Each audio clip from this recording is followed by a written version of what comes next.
बारिश के साथ में और एक नई जगह में आने की कुर्सी पे चढ़ के भी सम्मान किया जा रहा है यहाँ पर।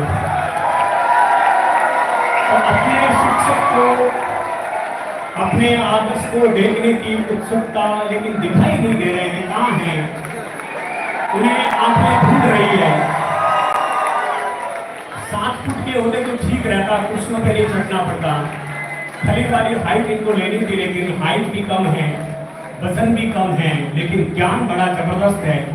उसी ज्ञान के बूते से, उसी अध्ययन के बूते से एक ऐसा व्यक्तित्व का निर्माण किया, एक ऐसे व्यक्तित्व का निर्माण किया कि आप सबके स्नेह में एक ऐसी धुन आ गई है कि हमें अभी तक दिखाई नहीं दे रहे हैं।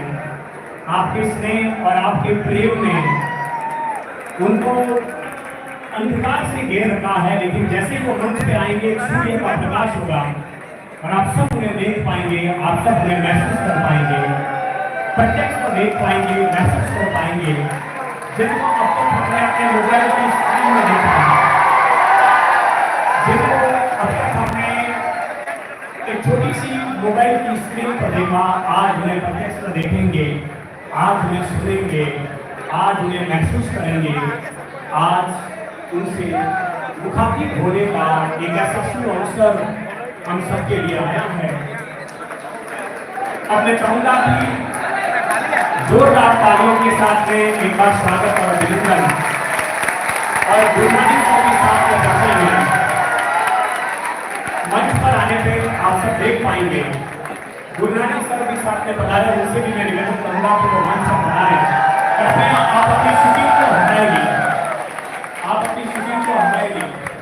मैं डॉक्टर सिंह जी से निवेदन करूंगा कि थोड़े से आगे आकर सभी विद्यार्थियों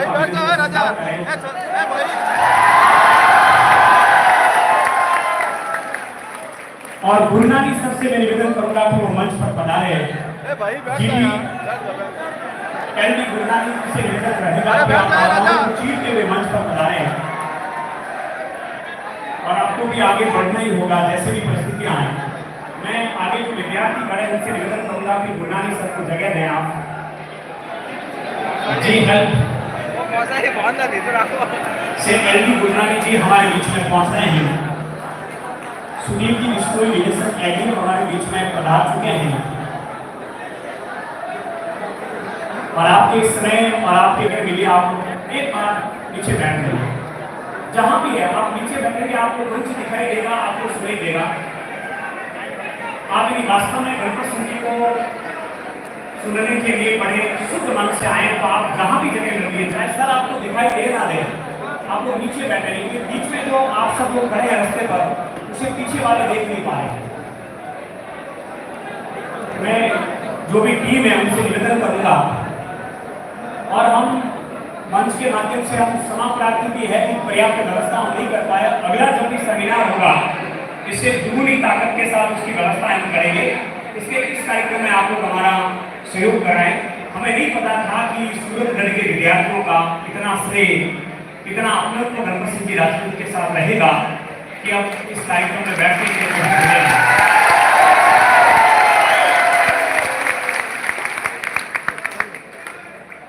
आप सबसे निवेदन कर रहा हूँ, यहाँ जो खड़े हैं इस वक्त आपके पीछे बहुत से विद्यार्थी बैठे हैं। आप सबसे निवेदन करूंगा कि आप वहाँ बैठ जाए, भले ही आपको दिखे नहीं तो पीछे वाले नहीं देख पा रहे। ये जो गैप के आसपास है ना, ये आप उसके पीछे की तरफ चले जाए, कांच से आपको दिखाई देगा। यहाँ खड़े रहे तो पीछे वाले नहीं देख पा रहे। बीच में कहीं पर भी जगह नहीं, मैं ये तलाशता हूँ कि मुझे थोड़ी सी जगह मिल जाए आपकी जरूरत। ये जो यहाँ वाले जब तक आप बैठेंगे नहीं, हम कार्यक्रम का आगाज नहीं कर पाएंगे। आप सब लोग मैं टीम से जो भी मैनेजमेंट टीम है वहाँ पर पहुँचे और इनको जैसे जैसे भी बिठाए या इस तरफ आ जाए, बाहर की तरफ इस तरफ आ जाए, यहाँ आ जाए, इस तरफ आ जाए, आपको दिखाई देगा।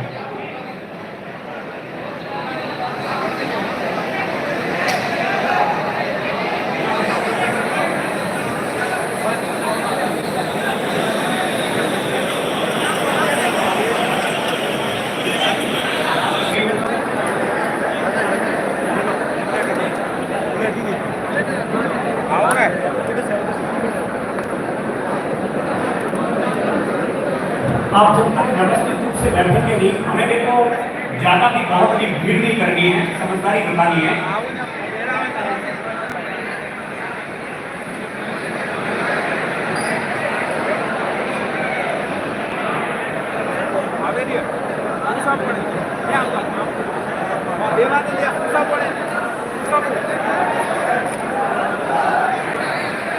2 मिनट में आप जैसे भी व्यवस्थित हो सकते हैं हो जाइए। अब जो जगह थी उस हॉल की पूरी हो चुकी है, मुझे लगता है वो गैप के वहां से बहुत देना।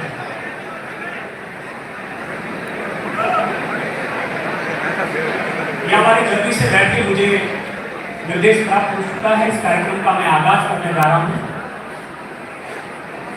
आप बहुत धैर्य के साथ बैठे, आपकी आवाज बिल्कुल भी नहीं आनी चाहिए, एकदम स्तब्धता रहनी चाहिए इस हॉल में, तभी हमारी बात आपको पहुंच पाएगी।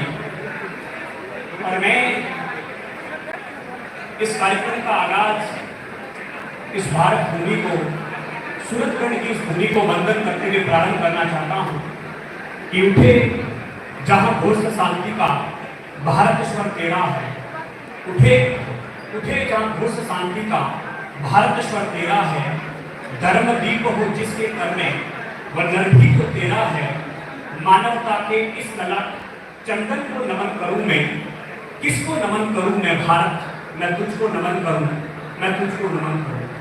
भारत भूमि को वंदन करते हुए माँ सरस्वती, माँ वीणा पाणी, जहाँ विद्यार्थी हो चाहे शिक्षक हो, वहाँ माँ शारदे को याद नहीं करे तो कार्यक्रम अधूरा रहता है। माँ शारदे के चरणों में वंदन करते हुए मैं एक ऐसी पंक्तियों के माध्यम से गणपत सिंह जी का परिचय देते हुए इस कार्यक्रम के मंचासीन अतिथियों को मैं माँ सरस्वती के लिए आमंत्रित करूंगा कि इतिहास कांच के टुकड़ों से नहीं हीरों से बनता है। मेरी बात को ढंग से सुनना और गणपत सिंह जी राजपूत से इनको जोड़ने का प्रयास करना। इतिहास कांच के टुकड़ों से नहीं हीरों से बनता है, वो गणपत सिंह जी राजपूत जैसे हीरों से बनता है। इतिहास कांच के टुकड़ों से नहीं हीरों से बनता है, इतिहास घास के तिनकों से नहीं तीरों से बनता है, इतिहास युद्ध भूमि में हिम्मत के हथियार डालने वाले उन कार्यों से नहीं, इतिहास शूरवीरों से बनता है, इतिहास शूरवीरों से बनता है। तो जो इतिहास के तपस्वी मुनि यहाँ पर आए हुए हैं, उन सबका इस कार्यक्रम में मैं ज्ञानोदय समागम सूरतगढ़ में इस मंच के माध्यम से हार्दिक स्वागत और अभिनंदन करने के बाद में आप सबका अभिनंदन करते हुए मैं मंचासीन अतिथियों से निवेदन करूंगा कि मां शारदे के समक्ष दीप प्रज्वलित कर इस कार्यक्रम का आगाज करें। आप सबकी जोरदार तालियों के साथ में डॉक्टर गणपत सिंह राजपूत साहित्य आचार्य इतिहास एल.डी. गुरनानी जी हेल्थ सूरतगढ़, सुधीर जी बिश्नोई निदेशक एग्री हब, आप सबकी मंगल कामना करते हुए मां शारदे से और मैं इस मंच के माध्यम से बड़ी हृदय की गहराई से मां शारदा से वंदन करता हूं कि मां तेरी रहमत की सीमा दूर है मेरे बयानों से। मां तेरी रहमत की सीमा दूर है मेरे बयानों से, अदा न हो सकेगी ये जमाने की जुबानों से, मेरी मांगों से बढ़कर दे दिया तूने मुझको, मेरी मांगों से बढ़कर दे दिया तूने मुझको, लेकिन उम्मीद और भी रखता हूँ माँ तेरे खजाने से, लेकिन उम्मीद और भी रखता हूँ माँ तेरे खजाने से कि माँ शारदे, माँ सरस्वती का आशीर्वाद, माँ सरस्वती की विद्या रूपी फूलों की बारिश आप सब पर हो। और जब माँ शारदे का आशीर्वाद मिलेगा तो माँ लक्ष्मी जी को दौड़े दौड़े आ जाएंगे। तो माँ शारदे और माँ लक्ष्मी का आप सब पर आशीर्वाद बना है, आप सबकी मंगल कामनाएं बनी रहे। इसी प्रकार की आशा से वंदन करते हुए डॉक्टर गणपत सिंह जी राजपूत और मंचासीन अतिथियों के द्वारा ज्ञानों के समागम एक ऐसा समागम जो विद्यार्थियों में एक नई ऊर्जा का संचार करेगा, आपके जीवन को एक नई दिशा देना हमारा इस कार्यक्रम के माध्यम से ध्येय है। लेकिन हमारे मारवाड़ की परंपरा है, माइल परंपरा है, अतिथियों का सम्मान की रस्म अदा करने का अवसर है। और सर्वप्रथम मैं निवेदन करूंगा कि हमारे बीच में डॉक्टर गणपत सिंह जी राजपूत जो बाहरदेव की धरा से आए हैं और एक व्यक्ति बाहरदेव से अपनी ऐसी खुशबू दे रहा है जिससे पूरा राजस्थान ही नहीं बल्कि भारतवर्ष के हजारों नहीं, मैं बहुत सोच समझ के कह रहा हूँ, लाखों विद्यार्थी सुगंधित हो रहे हैं, लाखों विद्यार्थी आगे बढ़ रहे हैं। और मैंने इतिहास समागम 1.0 में कहा था कि गणपत सिंह जी माँ एक ऐसा यज्ञ कर रहे हैं, उस यज्ञ की, उस हवन की, उस खुशबू से तो शुभ आशीष से पूरा भारतवर्ष के लाखों विद्यार्थियों से आशीर्वाद प्राप्त कर रहे हैं। ऐसा व्यक्तित्व और ऐसा कृतित्व जिनके लिए मैं कह सकता हूं कि तूफानों से हौसले उजाया करते होंगे। आपको भी बड़ी मजबूती रखनी है, बड़ी दृढ़ता रखनी है जीवन में कि जब गणपत सिंह जी उन तूफानों से डिगे नहीं, तूफानों से हटे नहीं, तो आप में तो बड़ी मजबूती है। आप तो नए जमाने के व्यक्ति हो कि तूफानों से हौसले उजाया करते होंगे। कहो उन तूफानों से जरा चट्टान को हिलाकर देखे, हमने लिखा है क्या कर मुझे वापस शुरुआत करनी है। तूफानों से हौसले उजाया करते होंगे। कहो उन तूफानों से जरा चट्टान को हिलाकर देखे, हमने लिखा इतिहास तलवारों से, किसी में दम है आए और उसे दिखाकर देखे, किसी में दम है आए और उसे दिखाकर देखे। ऐसे हम सबके प्रिय, हम सबके मार्गदर्शक डॉक्टर गणपत सिंह जी राजपूत का मायर परंपरा के अनुसार साफा पहनाकर स्वागत और अभिनंदन करने हेतु मेरी गुजारिश रहेगी सुधीर जी बिश्नोई से कि आपका साफा पहनाकर स्वागत और अभिनंदन की रस्म अदा करा।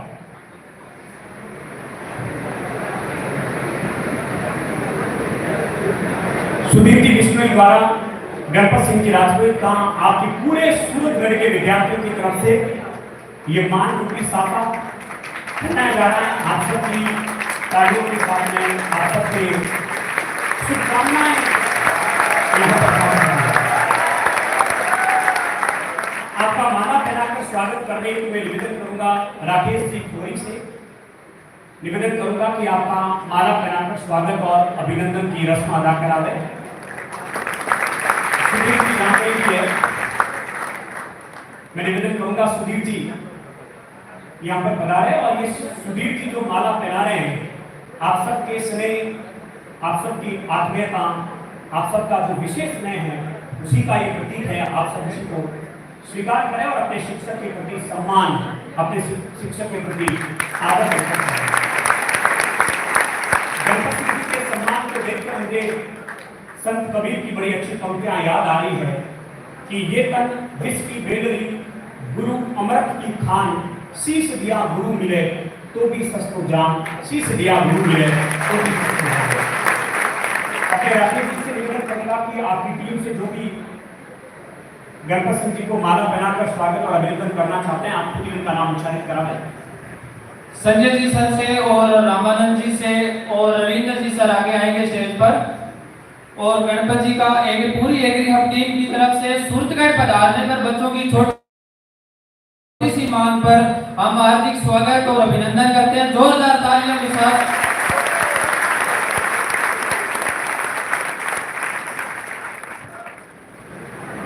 पूरी एग्री हम टीम की तरफ से गणपत जी का बहुत बहुत स्वागत साफा और माला पहनाकर।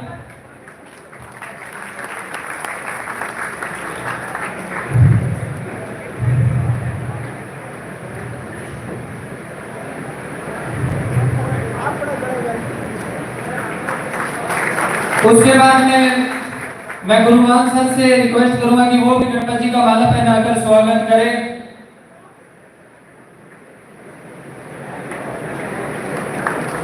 हमारे बीच पधारे हैं गुरुमान सर, डॉक्टर भाटी जी। इसके बाद में गणपत सर का माला पहनाकर स्वागत करें डॉक्टर भाटी सर।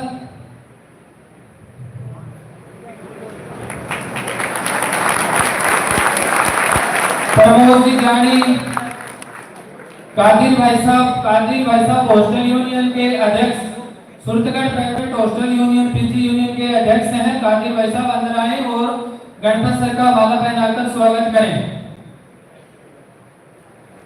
देखो थोड़ा सा आप इनको जगह दीजिए, बाहर से जो भी आ रहे हैं अपने गेस्ट। कादिर भाई साहब से रिक्वेस्ट करूंगा मैं कि वो जल्दी आए स्टेज पर।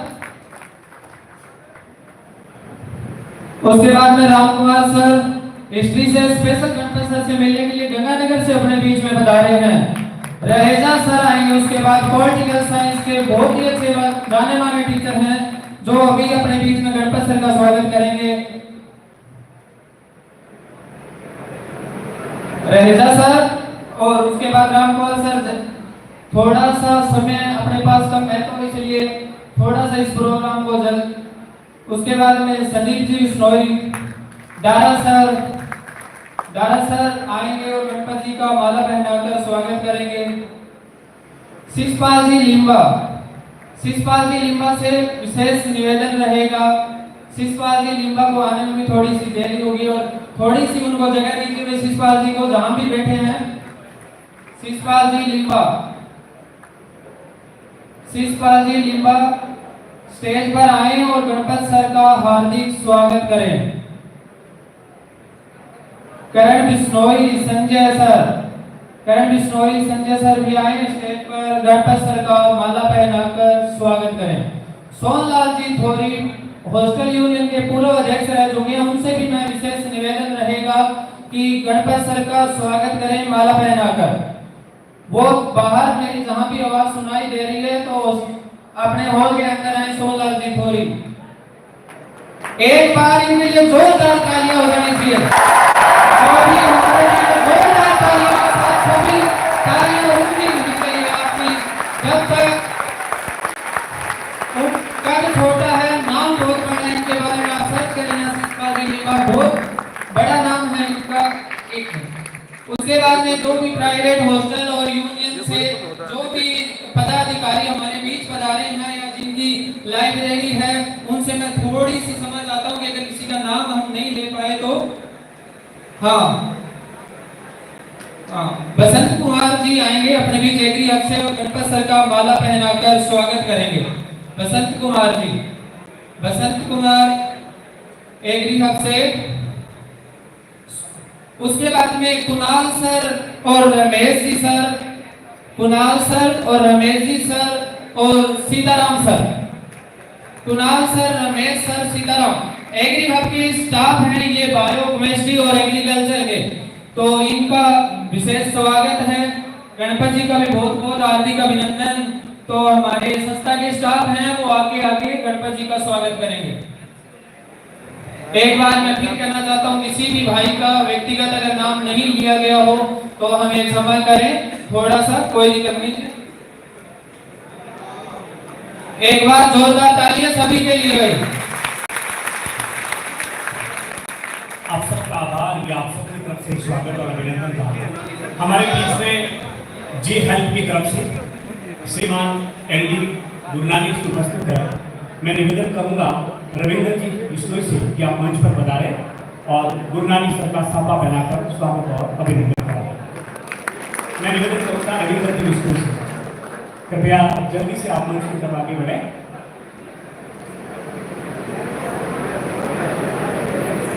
और आपके स्थानीय एलडी गुरनानी जी हेल्प से हमारे बीच में गणपत सिंह राठौर की आज आपका भी कार्यक्रम में मैं संजय जी जाफर बीकानेर क्या मंच पर पधारे और आपका माला पहनाकर स्वागत और अभिनंदन किया। संजय जी जाफर बीकानेर से आपका माला पहनाकर स्वागत और अभिनंदन की रस्म है। जोरदार तालियों के साथ स्वागत कीजिए भाई। उसके बाद में गणपत सिंह राजपुरोहित सर के साथ साथ अपने बीच में सुरेंद्र सर भी पधारे हुए, तो पॉलिटिकल के बहुत बड़े टीचर हैं, इनके भी अपने स्वागत करेंगे। इनके स्वागत के लिए हम बुलाना चाहेंगे बसंत सर को। उसके बाद माला के लिए अपने रामानंद जी स्वामी को, और एक बार सुरेंद्र सर अपना पूरा प्रोग्राम का जो भी मैनेजमेंट है वो काफी दिनों से सुरेंद्र सर देख रहे हैं, तो इनके लिए भी एक बार जोरदार तालियों के साथ स्वागत करना चाहिए। सुरेंद्र सर भी अपना कीमती टाइम निकालकर जोधपुर से पधारे, हम इनका बहुत बहुत हार्दिक अभिनंदन और स्वागत करते हैं। मैं बसंत सर से निवेदन करूंगा कि सर का साफा पहनाकर स्वागत करें बसंत सर। रामानंद जी भी आए और माला पहनाकर स्वागत करें भाई।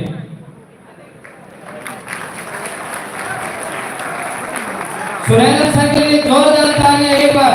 ऐसे सुरेंद्र सर को लगना चाहिए कि मैं जोधपुर से आया हूँ, मेरा छत्तीसगढ़ में स्वागत हुआ है, बहुत जोरदार।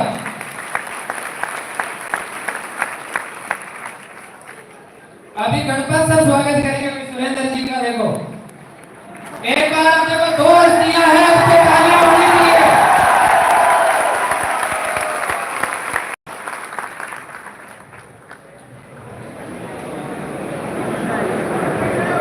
मैं समय की महत्ता मानता हूँ और आप लोगों की जिज्ञासा को भी समझता हूँ और कार्यक्रम की जो औपचारिकताएं होती है स्वागत सम्मान की कड़ी के बाद में मैं राकेश जी थोड़ी से निवेदन करूंगा कि स्वागत उद्बोधन के द्वारा मंचासीन अतिथियों का स्वागत और अभिनंदन की रस्म को आप अदा करावें।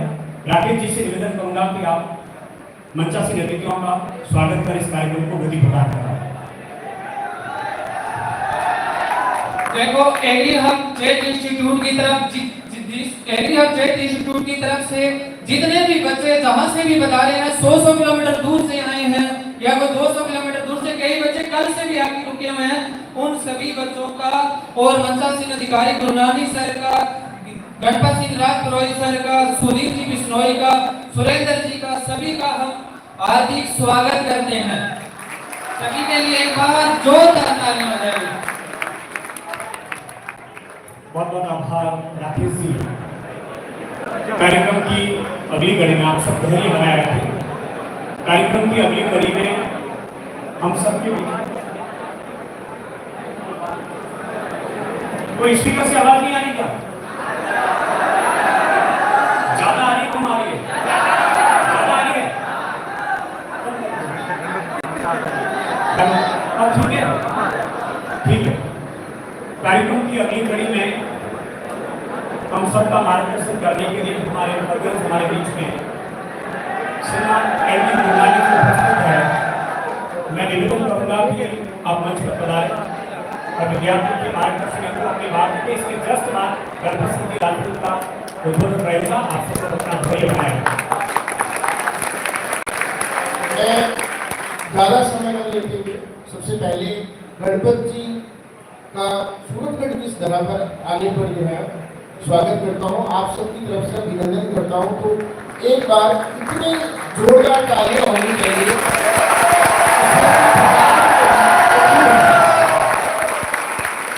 तालियां बनती रहे, सबकी थकान दूर हो रही है। तालियों से लगातार 1 मिनट 60 सेकंड रही तालियां बनती रहनी चाहिए।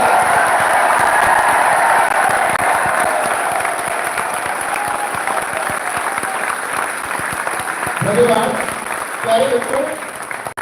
सिर्फ मैं कुछ सेकंड्स जो है वो लूँगा और उसके बाद में जो भी यहाँ पर माइक मंच पर है उनसे अनुरोध करूँगा कि आप जल्द से जल्द गणपत जी को यहाँ पर जो लेकर के आ जाइए, नहीं तो पब्लिक बहुत ज़्यादा उतावली हो रही है। तो मौके की नज़ाकत को समझते हुए मैं बताना चाहूँगा कि सिर्फ एक छोटी सी घटना, मैं गणपत सिंह सर का बहुत बड़ा फैन रहा हूँ और मेरी एकेडमी का जब प्रोग्राम था और हम गेस्ट को तलाश रहे थे और अचानक से मन में आया कि भाई गणपत जी को अगर हम अपनी अवार्ड सेरेमनी में बुलाएं तो कैसा रहे। लेकिन मन में एक डाउट था, संदेह था कि इतने बड़े व्यक्ति हैं, इतने ग्रेट पर्सनैलिटी है, इतने सारे फॉलोअर्स हैं, ये हमारे प्रोग्राम में जो है क्या ही आएंगे। लेकिन एक मन में बात होती है कि चलो हम फोन करके पूछ लेते हैं। समय रहा होगा रात्रि के लगभग 10:30 बजे और मैंने कहीं से नंबर लेकर के जो उनको फोन कर लिया।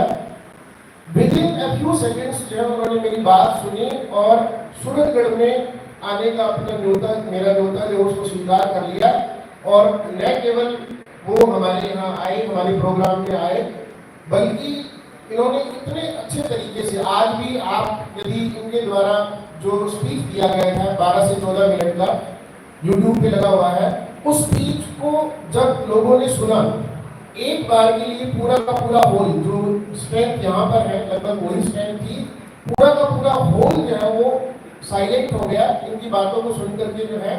और निस्संदेह जो है मैं भी आज जो है नो डाउट सूरतगढ़ आए हैं, उनका स्वागत करने आया हूँ, लेकिन इसके साथ साथ मैं भी इनको सुनने आया हूँ। तो जो भी यहाँ मेरे बाद बच्चा आए मंच पर, वो पब्लिक यानी आप यानी बच्चे यानी विद्यार्थी उनके और गणपत जी आए, ऐसा कहते हुए धन्यवाद। बहुत बहुत आभार। और मैं इस बात को महसूस कर पा रहा हूँ कि गणपत सिंह जी राजपूत और आपके बीच में मैं दीवार बन के खड़ा हूँ, लेकिन ये दीवार ज़्यादा समय तक खड़ी नहीं रह सकती, मेरी इतनी क्षमता नहीं है। मैं एक ऐसे ही व्यक्तित्व को इस मंच के माध्यम से आवाज देने जा रहा हूं जिनको किसी भी मंच पर बुलाने का ये मेरा तीसरा अवसर है। और मैं मानता हूं कि हमें अपने जीवन में कुछ ऐसे व्यक्तित्व को, कुछ ऐसे कर्तव्य को मंच पर आमंत्रित करने का अवसर मिलता है जो हमारे जीवन में यादगार पल होते हैं। इतिहास समागम 1.0 के बाद ये दूसरा ऐसा यादगार अवसर है कि मैं उनको इस मंच पे आवाज दे रहा हूँ। इसका मतलब नहीं है कि उनको अभी बुला रहा हूँ, उसके बीच में कुछ समय मैं लूंगा। एक ऐसा कर्तव्य, एक ऐसा व्यक्तित्व जिसने अपने एक ऐसी तपस्या की, एक ऐसे प्रयास किए, रात रात भर जागे होंगे। जब कोविड में हम सब लोग आनंद से जी रहे थे कि ठीक है, ना कोई काम करना, ना कोई काज करना, ना घर से बाहर जाना है, उस समय इन्होंने वो मेहनत की। कोविड काल में विपदा को, अवसर को कैसे बुलाया जाता है वो आपसे सीख सकते हैं। लाखों विद्यार्थी है जो इनको चाहते हैं, जिनको सुनना चाहते हैं, जिनको महसूस करना चाहते हैं। आप लोगों की उत्सुकता को मैं महसूस कर रहा हूँ, लेकिन आपको बड़े धैर्य के साथ इनको सुनना है, बड़ी शालीनता के साथ इनको सुनना है। मैं पहले ही कह चुका हूँ, आप जितना चाहेंगे उतना इनको सुन पाएंगे। एक ऐसा व्यक्ति मैं पहले ही कह चुका हूँ जिन्होंने एक ऐसा यज्ञ किया, उस यज्ञ में विद्यार्थियों के हित में दी गई आहुतियां लाखों विद्यार्थियों तक पहुंच रही है, जिनके प्रेम, जिनके समर्पण के प्रति आप सब लोग दूर दूर से चलाकर इस भीड़ में भी इतना हॉल में ये खचाखच हॉल भरा हुआ है, लेकिन प्रत्येक विद्यार्थी जहां भी जगह मिल रही है, ये किसी शिक्षक को सम्मान प्राप्त हो रहा है। इसका मतलब ये कोई सरल व्यक्तित्व नहीं है। यूं बहुत जीवन में सरल है, लेकिन इसके पीछे की जो तपस्या है, इसके पीछे का जो त्याग है, इसके पीछे का जो तप है, उसको ना तो मैं ठीक से जानता हूँ, ना आप ठीक से जानते हैं। अक्सर हम जीवन में व्यक्ति की केवल चमक देखते हैं, उस चमक के पीछे उन्होंने क्या प्रयास किए होंगे, उन्होंने किस अंधेरे से लड़ाई लड़ी होगी, कितनी बाधाएं इनके सामने आई होगी।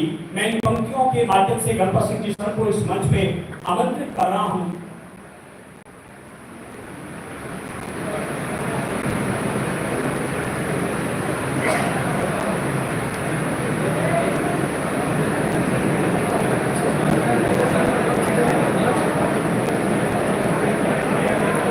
दो मिनट का टाइम चाहिए बस आपसे।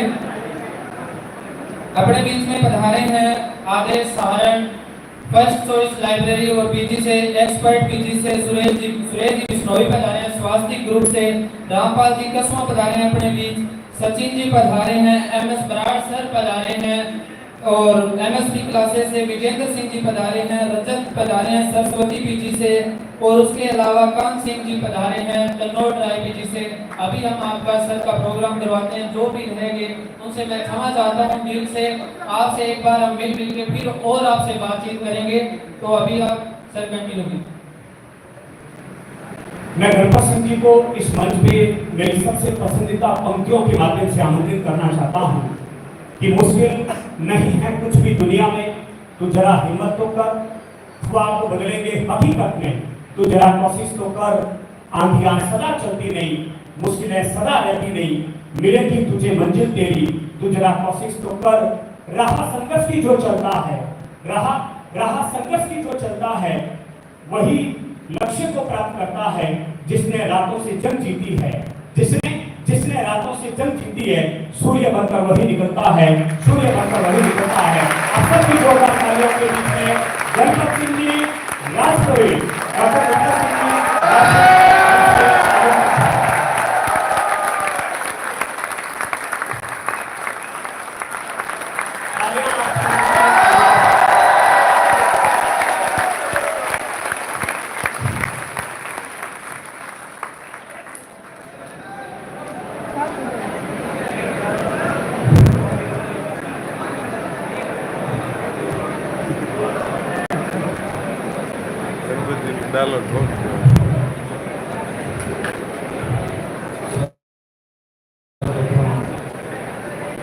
सर्वप्रथम माँ सरस्वती को भी करता हूँ।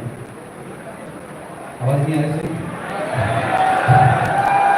आवाज नहीं करोगे? आवाज नहीं करेंगे।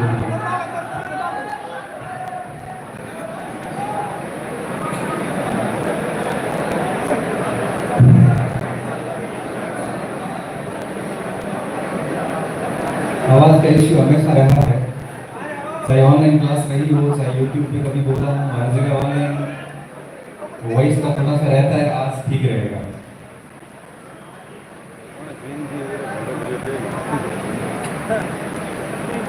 एक सुरेंद्र जी ने इतना कुछ बोल दिया कि मेरे ऊपर एक परफॉर्मेंस का प्रेशर क्रिएट कर दिया इन्होंने। मैं मेरे नेचुरल बोलने वाला व्यक्ति हूँ, आराम से बोलता हूँ, मन की बात कहता हूँ। इन्होंने इतने सारे अलंकार लगाए हैं कि मैं खुद जो सोच के आया था ना कि मैं कैसे बोलूँगा, क्या बोल के आऊँगा, मैं सब बताऊँ, मैं सब भूल गया। वो होता है ना कि जो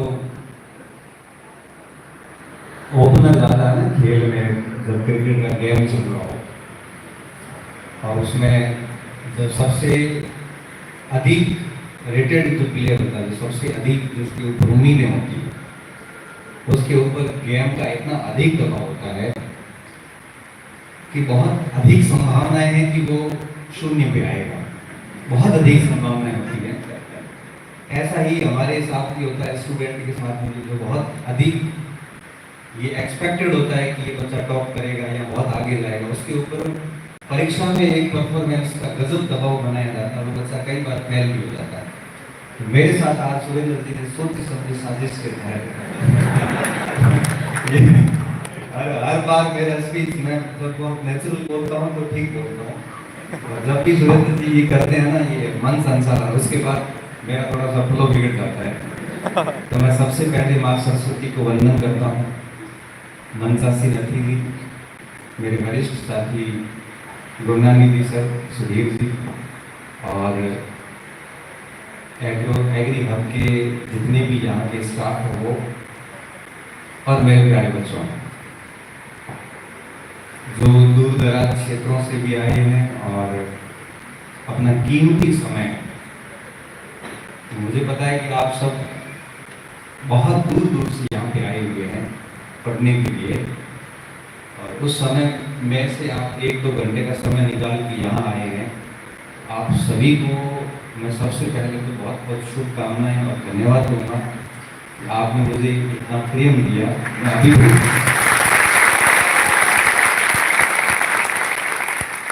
मेरा ऐसा कोई सच बताऊं तो कार्यक्रम था नहीं, मुझे गंगानगर जाना था किसी एक सामाजिक कार्यक्रम में, और एक छोटा सा काम मेरा यूनिवर्सिटी का भी था, तो जाना तो मुझे एक कार्यक्रम में था। तो फिर युवराज जी ने मुझे कहा कि सर जा ही रहे हो, और फिर सुधीर जी उनका मैसेज आया कि सर टेस्ट सीरीज के बच्चे हैं उनसे मिल लेना। तो मैंने कहा ठीक है मैं इतना ही करूँगा और वहाँ करके फिर आगे निकल जाऊँगा। तो उन्होंने कहा जा ही रहे हो तो फिर ये करिए, तो उन्होंने कहा ठीक है। फिर कुछ स्टूडेंट के मैसेज आए सर क्या हम आपके स्टूडेंट नहीं है क्या? बात तो सही है, बहुत पते की बात है। तो मैंने कहा फिर कैसे करेंगे? तो उन्होंने कहा आप अपना काम कीजिए बढ़िया, आप सिर्फ वहाँ जाके जो कुछ बोलना है वो बोलिए, बाकी मैनेज हम अपने आप करेंगे। आप डेट दे दीजिए। तो मैंने कहा 15 तारीख ठीक तिथि है, बहुत पवित्र तिथि है, क्योंकि आज गुरु नानक साहब जी की जयंती है और बिरसा मुंडा की भी जयंती है। मुझे लगता है कि ये इससे बढ़िया गुरु पर्व क्या हो सकता है, क्योंकि सिख समुदाय के, सिख धर्म के पहले गुरु नानक देव जी, और वो सल्तनत काल का कट्टर दौर, और उसमें जब उन्होंने जो बातें कही, जो शिक्षाएं दी, मुझे लगता है कि उससे बढ़िया कुछ दिन आज हो नहीं सकता था। तो मैंने कहा 15 तारीख चुनते हैं और मैं चला जाता हूँ। तो फिर कल रात को ही हम यहाँ पे पहुँच गए, और फिर मैंने कहा कि व्यवस्था वगैरह तो ठीक है, आप ज़्यादा लोड मत लीजिए, सारी व्यवस्थाएं अपने आप हो जाएगी। सुबह सुरेंद्र जी आए, मैंने कहा देख लेना 100-200 बच्चे हो तो हम व्यक्तिगत बात करके गाड़ी वापस घुमा देंगे, ज़्यादा बच्चे होते हैं। कई बार हमें डर भी होता है कुछ खाली वाली हो गई तो बोलेंगे क्या, इससे ज़्यादा डर ये होता है। मैंने कहा ऐसी कोई दिक्कत वाली बात नहीं। तो मैं मेरी बात शुरू करूँ उससे पहले कुछ चीज़ें मैं आपसे कहना चाहूँगा, उसके बाद में मेरी बात को शुरू करूँगा। जो बात आप सुनने आए वो मैं बात थोड़ी सी बाद में शुरू करूँगा। उससे पहले मैं आपको सिर्फ एक ही बात कहूँगा, सबसे पहले कि आप बिल्कुल रिलैक्स हो जाइए, और आप ये मानिए कि आपके सामने आपका बड़ा भाई खड़ा है, तो मैं भी आज भी सीखता हूँ और आज भी खुद में सुधार करता हूँ। पुरानी कक्षाएं देखता हूँ, पुराने नोट्स चेक करता हूँ, तो कई कमियों को आज भी ठीक करता हूँ। तो मैं बिल्कुल आपकी तरह ही विद्यार्थी कुछ समझता हूँ ना मैं हूँ, बस मैं अपने आप को एक स्टूडेंट के अलावा कुछ भी नहीं मानना चाहता। बस फर्क इतना है कि मैं थोड़ा सा इस फील्ड में पहले आया, क्योंकि आपसे दिख भले छोटा रहा पर उम्र में आपसे हूँ बड़ा। वो तो मैंने खुद को ऐसे मेंटेन कर रखा है, तो इसलिए है नहीं वो। तो मैं थोड़ा सा पहले आ गया इस फील्ड में, तो इस कारण हुआ यूँ कि मेरे पास थोड़े से अधिक अनुभव कॉम्पिटिशन के, और आपके पास थोड़े कम अनुभव है, इससे अधिक कुछ नहीं है। तो आप मुझको, मेरे को एक कोई ऐसी बड़ी सेलिब्रिटी, ऐसा कोई बड़ा आदमी मत मानना, जैसा कि सुरेंद्र जी ने बोला है। मैं बहुत सहज व्यक्ति हूँ। जब रात को आया था तो कुछ बच्चों के मैसेज आए कि सर हमारे रूम आ जाओ थोड़ी देर, तो मैं को आता हूँ। तो विवेक जी और हम बैठे थे, तो सर चलो रूम में, उसने गूगल लोकेशन भेजी, हम उसके रूम चले गए। 11:30-12 बजे तक आराम से हम बैठे, बातें की। और उसके बाद में 11:30 बजे जब हम होटल आए तो खाना बंद हो गया था। तो फिर हम बाहर ढाबे पे गए, खाना वाना खाया और वापस आके सो गए। मैं तो क्या बहुत सीधा, मेरा बड़ा सरल सा जीवन है। तो मैं हमेशा स्टूडेंट को कहता हूँ कि आप मुझे कोई ऐसा विशेष न माने, और मैं ये मानता हूँ कि एक शिक्षक जो होता है वो इतना डेकोरम रखना भी नहीं चाहिए। क्योंकि मैं गर्ल्स कॉलेज में पोस्टिंग थी, मुझे अच्छे से पता है, मैंने 3 साल गर्ल्स कॉलेज में नौकरी करी। बच्चियों के सामने कई बार कई प्रकार की अलग अलग टाइप की दिक्कतें आती हैं, कई बार नहीं कह पाती। तो घर वालों को कहते हैं तो नई समस्या क्रिएट हो जाती है, बाहर कह नहीं सकते, तो वे झिझक आके मेरे से कहते थे, क्योंकि मैंने कोई ऐसा डेकोरम सेट नहीं कर रखा था, कोई ऐसी बाधाएं नहीं थी। बड़े आराम से कहती थी और उसका बड़े आराम से समाधान कर लेते थे।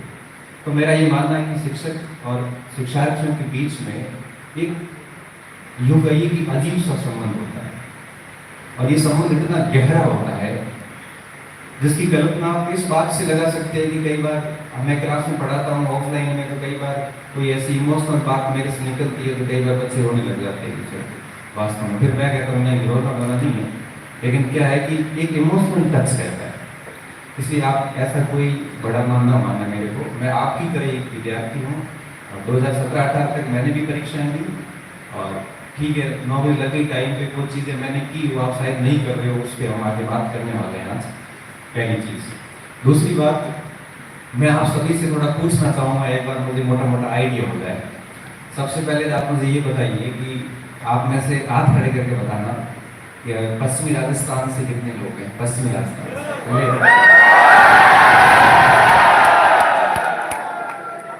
और उसके बाद हाथ खड़े करना कि हमारे पूरी राजस्थान से कितने भाई बंधु हैं? पूरी राजस्थान। अच्छा, उसके बाद दक्षिण राजस्थान के, देखो दक्षिण राजस्थान की बहुत कम बन गई है, और उत्तरी राजस्थान से काफी है। अच्छा ये बताइए कि प्रॉपर सूरतगढ़ से कितने हैं? प्रॉपर सूरतगढ़ के, बाहर से नहीं।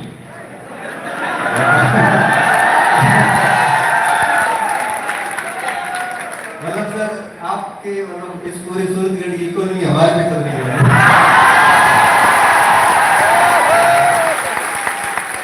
अच्छा, 1-2 प्रश्न और।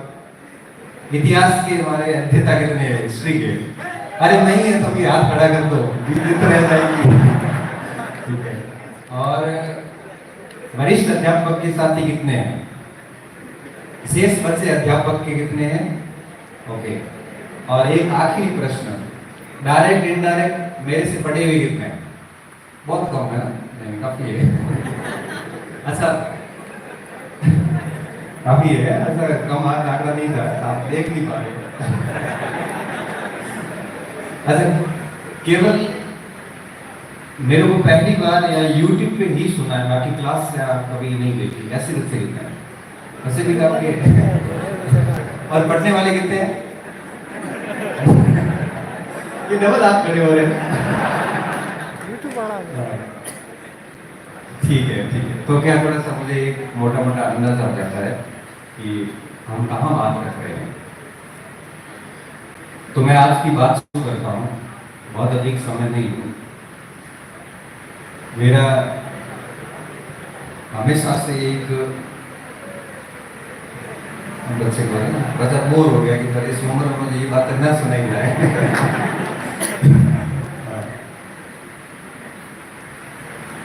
मैंने जब भी किसी मंच पे या किसी भी जगह कोई शब्द बोले हैं तो मेरी वार्ता कभी भी आदर्शवाद पे नहीं रहती। मैं हमेशा धरातली बात करता हूँ, यथार्थ बोलता हूँ, जो है वो बात करूँगा और जैसे मेरे अनुभव रहे हैं उसी बेस पे बात करूँगा। देखिए, आप सभी बहुत दूर दूर से आए हुए, जैसा कि मैंने हाथ खड़े करवाए कि सूरतगढ़ प्रॉपर से बच्चे कम है, बाहर से अधिक आए हुए हैं। तो निसंदेह आप बहुत अधिक उम्मीदों के साथ यहाँ पे आए। आप यहाँ पे कुछ लक्ष्य लेके आए हैं। आप यहाँ पे इसलिए आए हैं कि घर के डिस्टर्बेंस से दूर होकर यहाँ आके आप बहुत तरीके से पढ़ाई कर सके। आप यहाँ पे इसलिए आए हैं कि आने वाले कुछ ही वर्षों में या इसी वर्ष या 1 या 2 वर्षों के अंदर आप अपना करियर बना सके। आप इसलिए यहाँ पे आए हैं कि आपके जो अभी तक आपको केवल एक सामान्य पहचान मिली है, आप चाहते हैं कि वो एक विशिष्ट पहचान के रूप में तब्दील हो। आप चाहते हो कि आपका करियर भी एक प्रकार से सेट हो ताकि आगे के जीवन में आपको पद प्रतिष्ठा, पैसा, सारी चीजें प्राप्त हो। बड़े गजब लक्ष्यों के साथ में आप यहाँ पे आए। क्योंकि यहाँ पे आए हैं तो मेरा यहाँ इस सूरतगढ़ में आने का पर्पस किसी भी प्रकार का कोई व्यवसायिक नहीं है। मैं आपको बहुत पहले क्लियर कर देता हूँ कि न तो अपने को कोई कोचिंग खोलना है, न कुछ करना है। और मुझे पता है कि आज का स्टूडेंट इतना समझदार है कि बहुत लॉजिकल निर्णय लेता है। उसको जिसको ठीक लगता है वो पढ़ लेता है, नहीं ठीक लगता तो नहीं पढ़ता। अपना कोई ऐसा इंटेंशन नहीं है। मेरा यहाँ आने का सिर्फ एक ही पर्पस था कि मैं अगर 2 घंटे बच्चों से बात करके आता हूँ, क्या पता मेरे अनुभव से अगर आप कुछ 4 चीज़ें सीख के जाते हैं तो मुझे लगता है कि मेरा आना यहाँ पे सफल हो जाएगा। सिर्फ इस उद्देश्य के साथ आया हूँ। क्योंकि जब मेरा ये पोस्टर वायरल हुआ कि भाई 15 तारीख को आ रहे हैं, मुझे भी कोचिंग संस्थान ने कहा कि सर आप भी टेलीग्राम पे पोस्ट कर दो, ये थोड़ा ठीक नहीं लगता कि केवल हम नहीं कर रहे हैं कोचिंग, मतलब हमारे सक्सेस पॉइंट वगैरह, तो मैंने भी कर दी। तो उसके बाद में कयास लगाए जाने लगे कि आखिर क्यों क्यों अरे क्यों का क्या मतलब, बच्चों से बात करने आया हूँ, बाकी मुझे कोई मतलब नहीं किसी से। बाकी भगवान की मेहरबानी में कोई दिक्कत वाली बात नहीं है। हम सिर्फ और सिर्फ आपसे बात करने के लिए आए और आपसे बात करने के बाद गाड़ी निकालेंगे सीधे यहाँ से बना, कोई और पर्पज नहीं है यहाँ पे आने का। तो मैं मेरे अनुभवों से आपसे बात करने की कोशिश करूँगा, प्रयास करूँगा कि मैं उस नस को स्पर्श कर जाऊँ, मैं उस जगह को स्पर्श कर जाऊँ जिसकी आवश्यकता आपको बहुत अधिक है। सबसे पहली बात, इस दौर में सबसे अधिक कोई समस्या आप फेस करते हैं या सबसे बड़ी कोई चुनौती अगर फेस कर रहे होते हैं तो वो होते हैं कि आसपास के लोगों का आपके ऊपर क्या रवैया है। घर परिवार में भी आपको लोग कटाक्ष कर लेते हैं और रिजल्ट नहीं मिलता है तो कितना कुछ सुनना पड़ता है। इस बात से हम बहुत अच्छे से वाकिफ हैं। एक बार किसी परीक्षा में फेल हो जाते हैं तो उसके बाद में ताने देने वालों से लेके हर व्यक्ति घेर लेता है जैसे कोई आपने अपराध कर लिया। साथ साथ में तैयारी के दौरान भी कई बार मानसिक स्थितियों से गुजरना पड़ता है। तैयारी के साथ साथ जब ये चीज़ें आती हैं तब बच्चे मुझे प्रश्न करते हैं कि सर मुझे ये कह दिया गया किसी ने, कोई मेरे परिवार में ये कह रहा, मैं इस स्थिति से कैसे बाहर आऊँ। मैं एक ही जवाब देता हूँ कि सबसे बेहतरीन जवाब होता है शांत रहो। बस जिंदगी में आप जितना खामोश रहेंगे उतने आगे बढ़ेंगे। अध्ययन का एक बहुत बढ़िया नियम है कि इसको जितना अधिक किया जाएगा, जितनी अधिक पढ़ाई की जाएगी, आपकी जुबान उतनी ही कंट्रोल होती जाएगी और शब्द कम होते जाएंगे। आप चुपचाप सुनेंगे, बोलेंगे कुछ नहीं। जब आपका ज्ञान बहुत कम होता है तब आप बहुत अधिक बोलते हैं। जब आप बहुत अधिक पढ़ते हैं या लक्ष्य को लेकर बहुत डेडिकेटेड है तब आप अपने आप खामोश हो जाते हैं। मैं हर विद्यार्थी को कहता हूं कि आप अपनी कंपटीशन की इस जर्नी में एक बात सीख लें, किसी को कोई उत्तर नहीं है, बस जितना हो सकता है आप खामोश रहें। कोई कह रहा है कि क्या कर रहे हो, बस पढ़ रहे हैं। फेल हो रहे हैं, पास हो रहे हैं, कुछ भी जवाब नहीं देना, क्योंकि जितना अधिक जवाब दोगे उतने ही अधिक मौके मिलेंगे घेरने के लिए। खामोशियाँ सबसे बेहतर होती है। एक स्टूडेंट के लिए इससे बढ़िया कुछ नहीं होता है कि वो चुपचाप पढ़ाई करे। मैंने देखा है कि हम लोग क्या करते हैं, पढ़ाई शुरू करने से पहले स्टेटस लगा देते हैं कि अब मेरा मोबाइल बंद हो जाएगा, मैं पढ़ाई शुरू कर रहा हूँ। ये कौन सी पढ़ाई है भाई? ये कहने की क्या जरूरत है कि मैं मोबाइल बंद कर रहा हूँ? सीधे ही कर दें। इसलिए पहली चीज इस बात का ध्यान रखना कि आप यहाँ पढ़ रहे हैं तो आप बिल्कुल शांत रहें, किसी को कोई जवाब नहीं दें। और जवाब देने से होगा क्या, आपकी ऊर्जा खराब होगी, आप शब्द रिकॉर्ड किए जाएंगे और वही शब्दों से वापस आपको टारगेट किया जाएगा, मिलेगा कुछ नहीं, खाली आप परेशान होंगे। मुझे ठीक से याद है 2010 का साल था और मेरा IAS का मेंस का एग्जाम था। मेंस का एग्जाम था और कुछ 2-1 महीने पहले दुर्भाग्य इस बात का था कि मेरे अल्सर कोलाइटिस डायग्नोस हुई बड़ी आंत में। तो मैंने सोचा कि मेंस दे देता हूँ, उसके बाद मैं डॉक्टर के पास जाके चेक करवा दूंगा। तो बीमारी क्या दिन में दिन बिगड़ती है।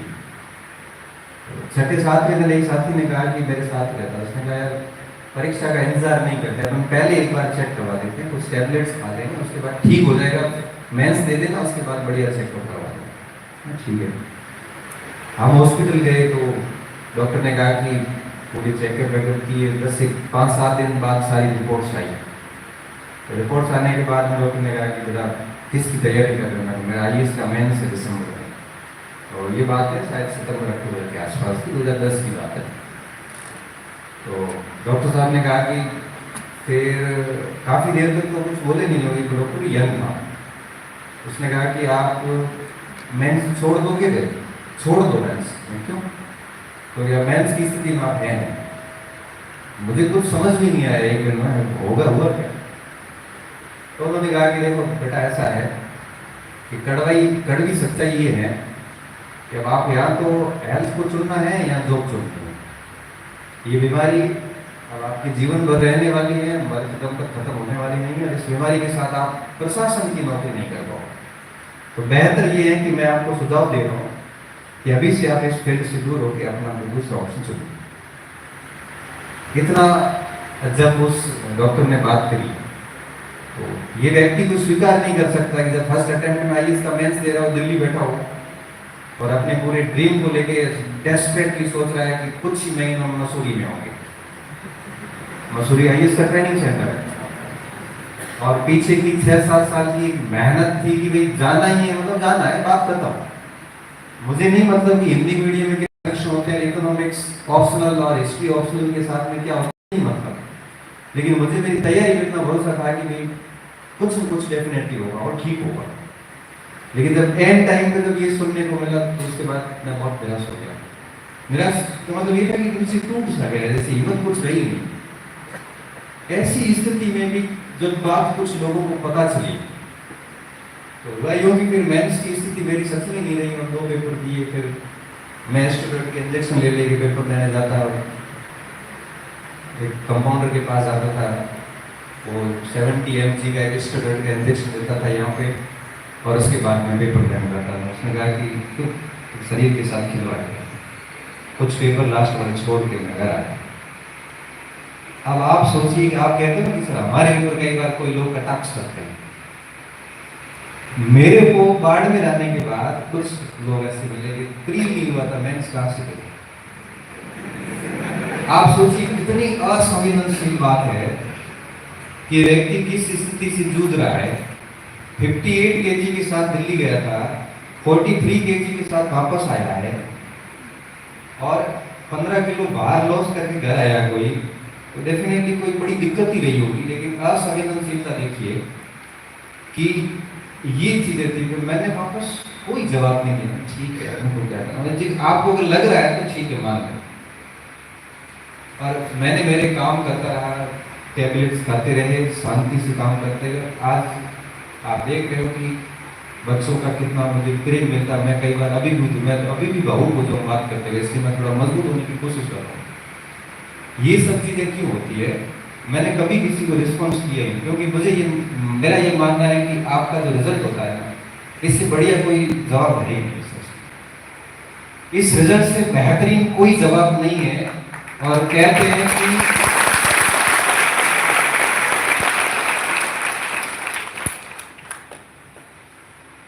कि जब एक पॉजिटिव रिजल्ट आता है ना, एक पॉजिटिव रिजल्ट चाहे 10 फेलियर के बाद में आओ, दुनिया की सारी सड़कें आपके घर तक आती है।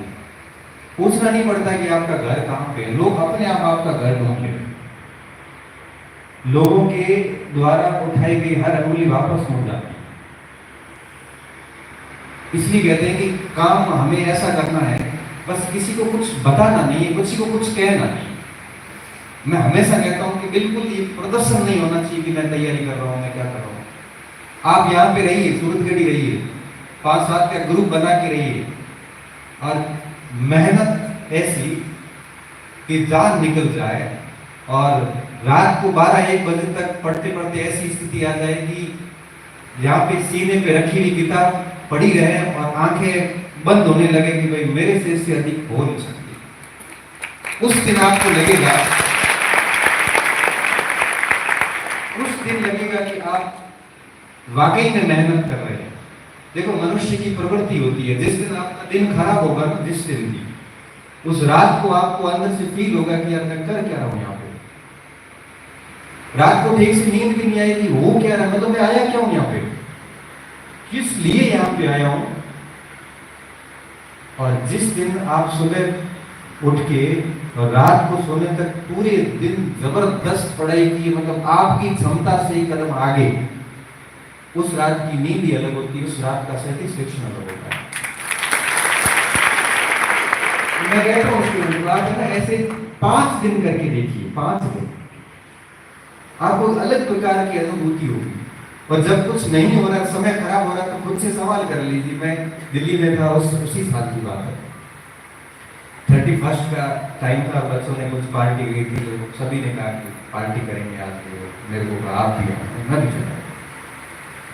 पार्टी में गए, वहाँ पे बैठे रहे, सबने कोई किसी ने अपने अपने हिसाब से सभी ने पार्टी की। मैं तो मेरा ब्राह्मण आदमी और जिंदगी में कोई कुछ किया नहीं, मैंने मेरे जीवन में कभी चाय के अलावा कोई नशा नहीं किया। और दूसरा क्या, पढ़ाई करके मुझे आज भी गाड़ी में आता हूँ, किताब रखता हूँ, 2 चीजें सीख के आऊँगा, नुकसान क्या। तो 2-2:30 बजे वहाँ से फ्री घर आए। तो आपको पता है कि 2-2:30 बजे सोते हैं, फिर सुबह जल्दी उठनी बातें, पूरा शेड्यूल बिगड़ा। तो बैठे रात को वापस जाता, सोचा यार गाँव छोड़ के बाड़मेर आया, बाड़मेर छोड़ के दिल्ली आया, क्या यही करने के लिए आया। मन में यही बातें आ रही, कर क्या रहा, कितनी कॉम्पिटिशन है, लोग पढ़ रहे हैं और मैं इधर पार्टियां कर रहा हूँ। कितनी मुश्किल से पापा पैसे भेजते, बड़ी मुश्किल से गाय का 2 किलो घी बचा के बेच के उसमें से 800-1000 रुपए आते हैं, वो बेचते हैं, बच्चा पढ़ाई कर रहा है। उन्होंने खुद ने बाइक नहीं ली, न साइकिल ली, वो पैदल ले आते हैं कि मेरे बच्चे को साइकिल दिला दो ताकि वो कोचिंग और रूम का डिस्टेंस है वो जल्दी कवर कर सके।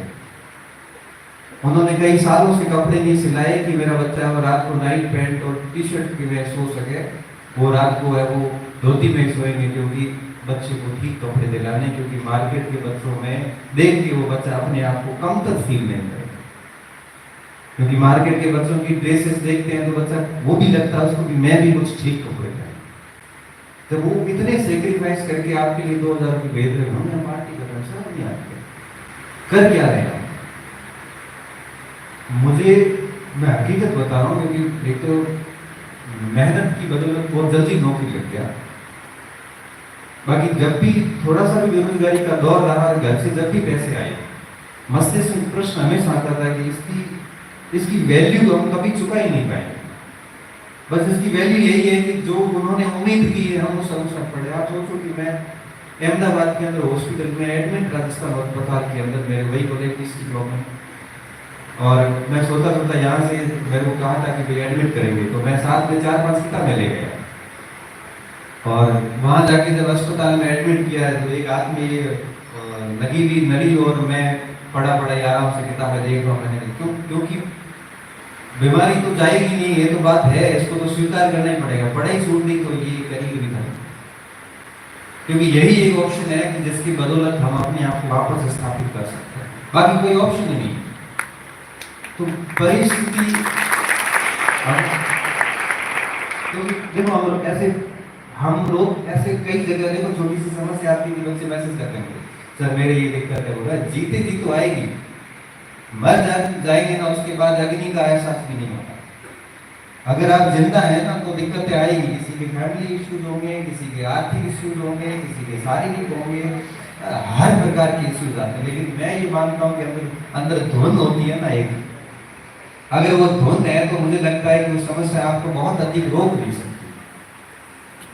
और वो जुनून वो पागलपन चाहिए होता है पढ़ाई में। मुझे ठीक से याद है कि मैं आरबीआई छोड़ के और घर आया वापस, मुझे सेकंड ग्रेड की वैकेंसी आई, मेरा शरीर सपोर्ट नहीं कर रहा था, बिल्कुल भी नहीं कर रहा था। स्थिति ये थी मुझे 20-20 बार डेली दिन में टॉयलेट जाना होता था, कई बार नहीं जा सकता, सो नहीं सकता, ठीक से चल नहीं सकता। मैंने कहा इससे अच्छा है शिक्षक बन जाता हूँ, घर पे नौकरी करूँगा।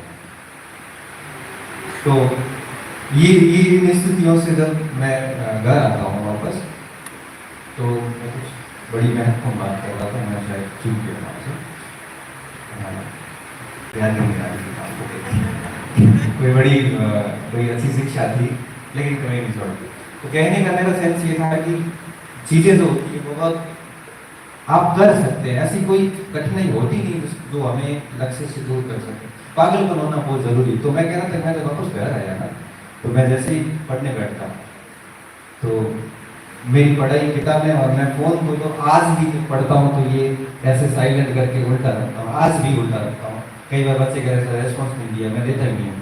क्यों? क्योंकि पढ़ाई के समय ये चीज़ होनी नहीं चाहिए, साइलेंट करके और मैं मेरे पढ़ने बैठता था। पढ़ते पढ़ते पढ़ते मुझे ये याद नहीं रहता कि पढ़ रहा था, मम्मी आती थी, चाय पी लिया, नाश्ता कर, 10 बज गई, चाय नाश्ता किया, फिर पढ़ने बैठ गए। स्नान कब किया पता नहीं, 3 बजे 4 बजे, कुछ याद नहीं। ये सेविंग कब की है, कितने दिन से, वो पता नहीं। कई बार स्नान नहीं भी होता था। मतलब इसे पागलपन सा गया। और ये पागलपन किसी व्यक्ति में अगर 6 महीने या 1 साल सवार हो जाए ना, तो बाकी सब बातें झूठ हो जाती है, किसी कम है या फिर ये सब चीज़ें कुछ भी नहीं है। मैं ये कहता हूँ कि आपके अंदर पढ़ाई का वो पागलपन होना बहुत जरूरी है। वो रोग कब आता है? जब आप शांति से पढ़ाई करते हैं, दिखावा नहीं करते। ये चीज़ें चलती है। एक बात मैं हमेशा नोटिस करता हूँ कि हम पढ़ाई करते हैं, 2 दिन करते हैं, 4 दिन करते हैं, उसके बाद वापस पढ़ाई छोड़ देते हैं, नियमितता बिल्कुल नहीं रह पाते। और फिर कहते सर मेरा पढ़ाई में मन नहीं कर रहा। पढ़ाई में मन कैसे करेगा? जब आप एक टारगेट लेके कंटिन्यू कर ही नहीं है, एक दिन आप फर्स्ट ग्रेड की कर रहे हैं, एक दिन आप सेकंड ग्रेड पे लग रहे हैं, किसी ने कुछ कह दिया, लाइब्रेरी में गए थे और लाइब्रेरी में किसी ने कह दिया कि सेकंड फर्स्ट ग्रेड की सीट ही नहीं है। अरे 4 बार कोर्स किया हुआ, कल एक मैसेज आता है सर 4 बार कोर्स किया हुआ है, अब सोच रहा हूँ कि L1 की हो। 4 बार किसका किया बेटा मैंने? तो सर मैंने इतिहास 4 बार पढ़ लिए, टेस्ट सीरीज में नंबर भी अच्छे आ रहे, तो अब सोच रहा हूँ L1 की कर लूँ क्योंकि उसमें पोस्ट नहीं है। तो फिर सिलेक्शन किसका होता है आखिर? पोस्ट तो बढ़ भी जाएगी। ये चीज़ें क्यों होती है? ये चीज़ें सिर्फ इसलिए होती है कि हमारी नियमितता होती नहीं है। हम यहाँ पे लाइब्रेरी में गए, लाइब्रेरी में जाने के बाद किसी के पास में नई किताबें 4 देख ली, हमारा मूड खराब हो गया कि वो ये पढ़ रहा है, मेरे पास तो अलग किताबें हैं, उसके पास तो उसके नोट्स है, मेरे पास तो ये नोट्स है, मेरे नोट्स में तो वो शब्द लिखा हुआ ही नहीं है, इसके नोट्स में पढ़ा है।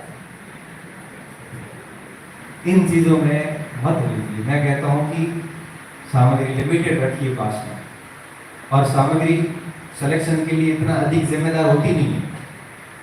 सिलेक्शन के लिए जिम्मेदार चीजें जो होती है उसे हम कहते हैं कि आप उस सामग्री को पढ़ते कैसे हैं।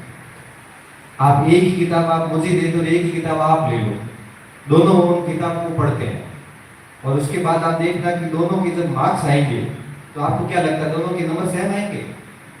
नहीं आएंगे। क्यों? क्योंकि उसको पढ़ने का जो हमारा तरीका है वो दोनों का ही अलग है। इसलिए कहते हैं कि ये लाइब्रेरी में वगैरह में जाओ तो अकेले तैयारी करो, ये बातों डिस्कशन मत करो। ये सबसे बड़ी समस्या आजकल के स्टूडेंट में देखने को मिलती है। थोड़ा धैर्य रखिए, सब्र रखिए, तभी जाके चीजें होती है। आपको अचानक से चाहिए होता है और आपको पता है प्रगति तो हमेशा धीरे धीरे होती है। जल्दी तो क्या होता है? पतन। जल्दी हमेशा पतन होता है, प्रगति हमेशा धीरे धीरे होती है। एक 2 लाइन आती है कि कह रहा है सौर के दरिया को समुद्र का सुकून, शब्द है कि कह रहा है शौर के दरिया को समुद्र का सुकून, कि जिसमें जितना ज़र्फ है वो उतना ही खामोश है। कि जिसमें जितना ज़र्फ है वो उतना ही खामोश है। मतलब ये होता है, दरिया का मतलब नदी और समुद्र का मतलब आपको पता अवश्य। दरिया हमेशा शोर करती, नदियां आवाजें करती है, समुद्र में कोई आवाज नहीं आती। तो क्या कह रहा है कि शौर के दरिया को पूछता है समुद्र का सुकून। समुद्र हमेशा कैसे रहता है? सुकून में। और गहरा कौन है? समुद्र। पानी किसके पास अधिक है? समुद्र के पास। लेकिन आवाजें कौन कर रहा है? दरिया। शौर ए दरिया को पूछता है समुद्र का सुकून, कि जिसमें जितना ज़र्फ है, जिसमें जितनी गहराई है, सहनशीलता है, वो उतना ही खामोश है। इसलिए कहता हूँ कि ये आप खामोशी जो होती है ना, ये सबसे बेहतरीन इलाज होती है। पढ़ते जाइए, जितना ज़्यादा पढ़ेंगे, जितना ज़्यादा शांत रहेंगे, दुनिया से अलग रहेंगे, एक दिन अपने आप ही लाइफ में आएगा। एक दिन ऐसी पहचान स्थापित होगी कि कोई ज़्यादा कुछ करना नहीं पड़ता। आपको लगता होगा जैसे आप मेरे को देख रहे हैं और आपको लग रहा है कि ये व्यक्ति बना कैसे है, कुछ भी नहीं है। मैंने भी आपकी तरह 10वीं करी, मैंने भी आपकी तरह 12वीं करी, गवर्नमेंट स्कूल में करी, मैंने भी आपकी तरह BA की, फिर मैंने भी BEd की, मैं भी आपकी तरह तैयारी कर रहा था, मेरी मास्टर। फर्क इतना है कि मैंने बहुत चुनिंदा दोस्त रखे हैं, मेरे पास आज भी 4-5 दोस्त हैं, और जिनको दोस्त बना के रखा आज भी बने हुए, हर बात पे डिस्कस करते हैं, पढ़ाई करते हैं, किताबें पढ़ी, मेहनत करी, किसी भी निरर्थक फालतू फिजूल बहस में आज तक नहीं होती। जीवन बड़ा सरल रखा है, कोई नशा नहीं, कोई पता नहीं, साथ में रहने वालों ने नशे कर ली, लेकिन कभी मजा ले कि किसी ने कुछ भी नशा करना सिखाया।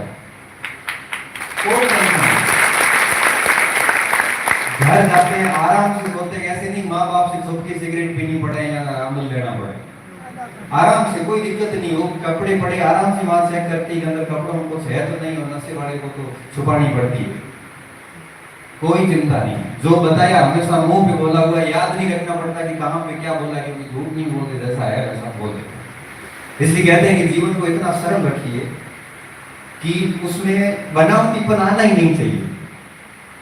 मुझे कई बार कहते हैं सर आप बड़े मंच में जाते हो, ऐसा किया तो मैंने कहा कुछ नहीं करना भाई, तो मैं स्कूल में कंफर्टेबल हूँ तो यही पहन के जाऊँ, मुझे ये ठीक लग रहा है तो ये पहन के चला जाऊंगा, मुझे कोई मतलब नहीं है कि सामने वाला क्या सोच रहा है। बड़ा सरल सा जीवन है। कॉलेज में जाता हूँ, बच्चों से बहुत ही क्लोज होकर बात करता हूँ कि क्या दिक्कत क्या है, कोई ऐसा बनावटीपन मैं नहीं लाया। मैं हमेशा इसलिए आपको भी कहता हूँ कि बड़ा सरल जीवन रखिए अपना, क्योंकि देखो हर प्रकार के लोग आपको जीवन में मिलेंगे। आप जैसा जैसा जहां जहां जाओगे ना, आपको अलग हर टाइप के लोग मिलते हैं। या सूरजगढ़ आके भी बाड़मेर के एक बच्चे का मुझे बाद में पता चलता है कि वो यहाँ आके स्मगलिंग करना शुरू कर गया। स्मगलिंग मतलब ये नशे पत्ते करना और उसका व्यापार करना शुरू कर गया। आया पढ़ने था। एक बच्चे के बारे में मुझे जब उसके बड़े भाई ने बताया कि सर इसको समझाओ, मैंने कहा समझा दूंगा, ले। मैंने सोचा कि उसको पढ़ाई समझ में नहीं आई, या मैंने सोचा कि कोई मोबाइल्स में आजकल गेम आते हैं, ऐसा कुछ खेल रहा है तो समझा देंगे, तो वो ले आया उसको। तो मेरे को लगा संडे को आना अपन फुर्सत में उस बच्चे को समझा देंगे तो पढ़ लेगा। मैंने सोचा कंफ्यूज है कि किसकी तैयारी करूँ, तो आए वो 3-4 बजे शाम को आए, दोपहर में आए। मैंने कहा तो सर ये बेचता है कहाँ से? तो सूरजगढ़ गया था और उसके बाद रास्ता भटक गया और बुरी तरह से गुजरा हुआ। मुझे सच में पहली बार पता चला कि यहाँ आने के बाद कुछ बच्चे ये भी करते हैं। इसलिए मुझे लगता है कि आप यहाँ सब घर बार छोड़ के यहाँ बैठे हैं तो मन में सोच क्या है कि 1 या 2 साल में कहानी खत्म करके घर जाएंगे। कहानी खत्म हमसे करनी है।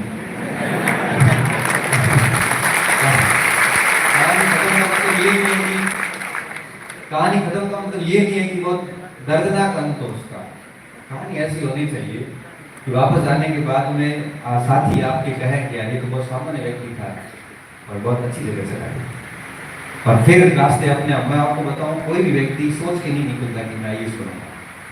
मैंने मेरे जीवन में नहीं सोचा था मुझे इस प्रकार का मंच मिलेगा और मैं ऐसे मंच पे आकर मैं बड़ा संजील नेत्र का व्यक्ति था। 12वीं तक तो ये हालात थे कि सर मुझे प्रार्थना के लिए आगे बुलाते थे, तभी मेरा हाथ ऐसे करता था। मैंने कभी नहीं सोचा था कि ऐसा की चीजें होगी। मैंने इतना जरूर सोचा था कि सिविल सर्विसेज की प्रिपरेशन करूंगा या सेना में चला जाऊंगा, लेकिन वो दोनों चीजें स्वास्थ्य के साथ चली गई। मस्तिष्क में नहीं था कि इस हायर एजुकेशन में आएंगे आप बच्चे मुझे सुनेंगे। सब डेस्टिनी तय कर रखा है आपका आने वाला। बस बात ये है कि सब्र के साथ में तैयारी होते रहना बहुत जरूरी है।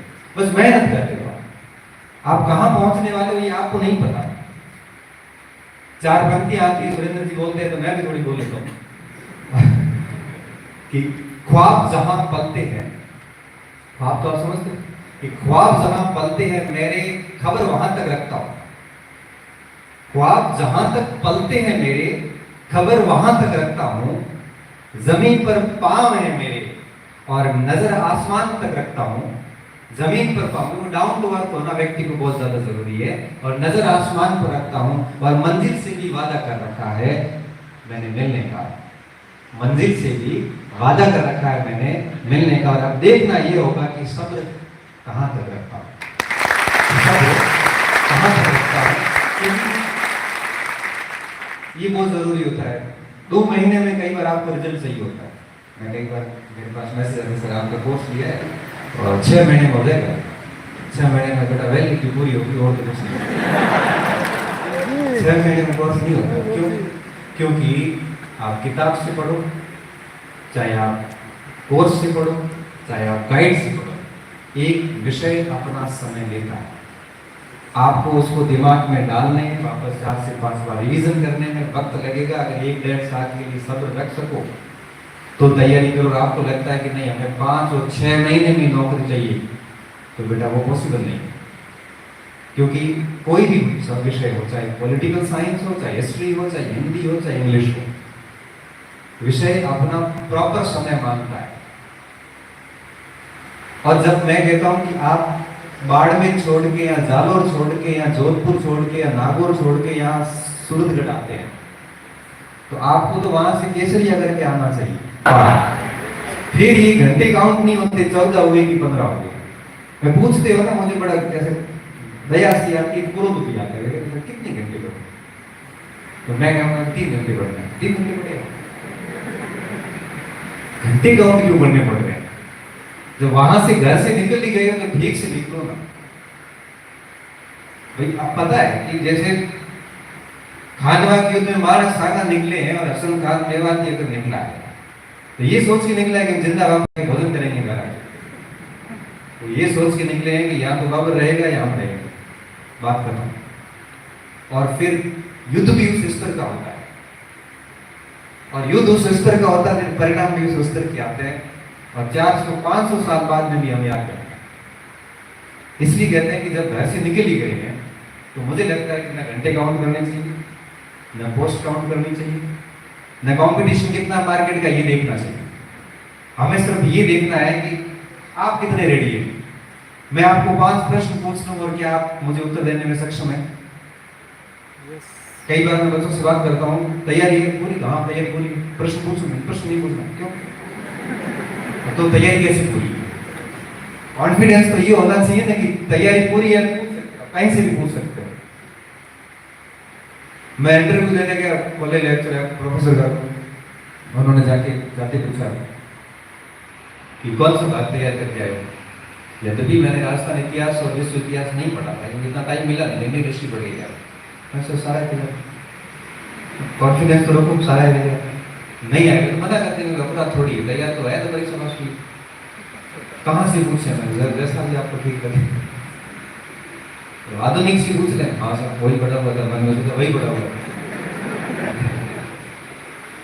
शुरू कर दिया, चलता रहा, चीजें चलती गई बड़े आराम से। तो ये कॉन्फिडेंस का वादा जब आपने सच में पढ़ाई की है। कोई अगर ऐसा रात को पढ़ो कि सुबह पढ़ोगे, भाई पढ़ाई करनी कभी भी करना, कभी कभार रात को कर लो, कभी सुबह उठ के पढ़ लो। लेकिन बात ये है कि हम पढ़ रहे कि नहीं पढ़ रहे। यहाँ पे आके पंचायत नहीं कर रहे। क्या यहाँ पे आके पुस्तक भंडार पे, लाइब्रेरी के अंदर या 4 रूम लिए और बीच में बैठ के आराम से अगर आप पंच बने हुए हैं तो मान के चलना कि आप अपनी असफलता की कहानी उस जगह बैठे बैठे लिख रहे हैं। ये कॉम्पिटिशन है, बड़ा निर्दयी है। ये नहीं देखता कि आप किस गरीब परिवार से आते हैं या अमीर से आते हैं। ये नहीं देखता कि आपके घर वालों ने कितने सेक्रीफाइस करके आपको यहाँ भेजा है। ये भी नहीं देखता कि आप पहले कितनी बार फेल हुए हैं और आपको नौकरी की सख्त आवश्यकता है। ये भी नहीं देखता कि आपके ऊपर पीछे पूरा परिवार इंतजार में बैठा है कि नौकरी लगे तो इन दो बच्चों को आगे भेजूं। ये भी नहीं देखता कि आपके हालात अच्छे नहीं है, आपको नौकरी की सख्त आवश्यकता है। ये सिर्फ ये देखता है कि ओएमआर सीट में आपने घोड़े कैसे भरे। वो सीधी कंप्यूटर में ओएमआर से डिस्के होती है, सीधे नंबर आते हैं, किसी 120 में से 18 आते हैं, किसी 120 में से 112 आते हैं। और ये तय इस बात पे होता है कि आपने कितनी गहराई से, कितनी तन्मयता से किताबों को घोड़ के याद किया। हालत खराब हो जाती है किताब की साइज बड़ी हो जाती है। 120 पेज की किताब, 120 पेज का रजिस्टर ऐसे लगता है जैसे 500 पेज की किताब हो। 5-5, 6-6 कलर की स्याही घसी भी होती है उस नोट्स पे, उस किताब के ऊपर। तो परीक्षा हॉल में जाते ही याद आता है कि ये बात पृष्ठ के किस भाग में लिखी थी। सीधा याद आता है कि दाएं तरफ ऊपर की तरफ मेरे लिखा हुआ है। ये स्थितियां आती है तब एक्यूरेसी आती है, तब आप कहते हो हमारी एक्यूरेसी नहीं आती, गलत ज्यादा हुए सब गलत होंगे कि आता है गलत हो गया। आते कैसे गलत हो गया? या तो आ नहीं रहा था या गलत हो गया, सीधी सी बात है। देखो आता किसी की जरूरत नहीं होती। ये एक सदी का सबसे बड़ा झूठ है। ये सबसे बड़ा झूठ है जो हम लोग अपनी असफलता को जस्टिफाई करने के लिए हर जगह बोलते हैं। आता किसी को गलत नहीं होता, पहली चीज।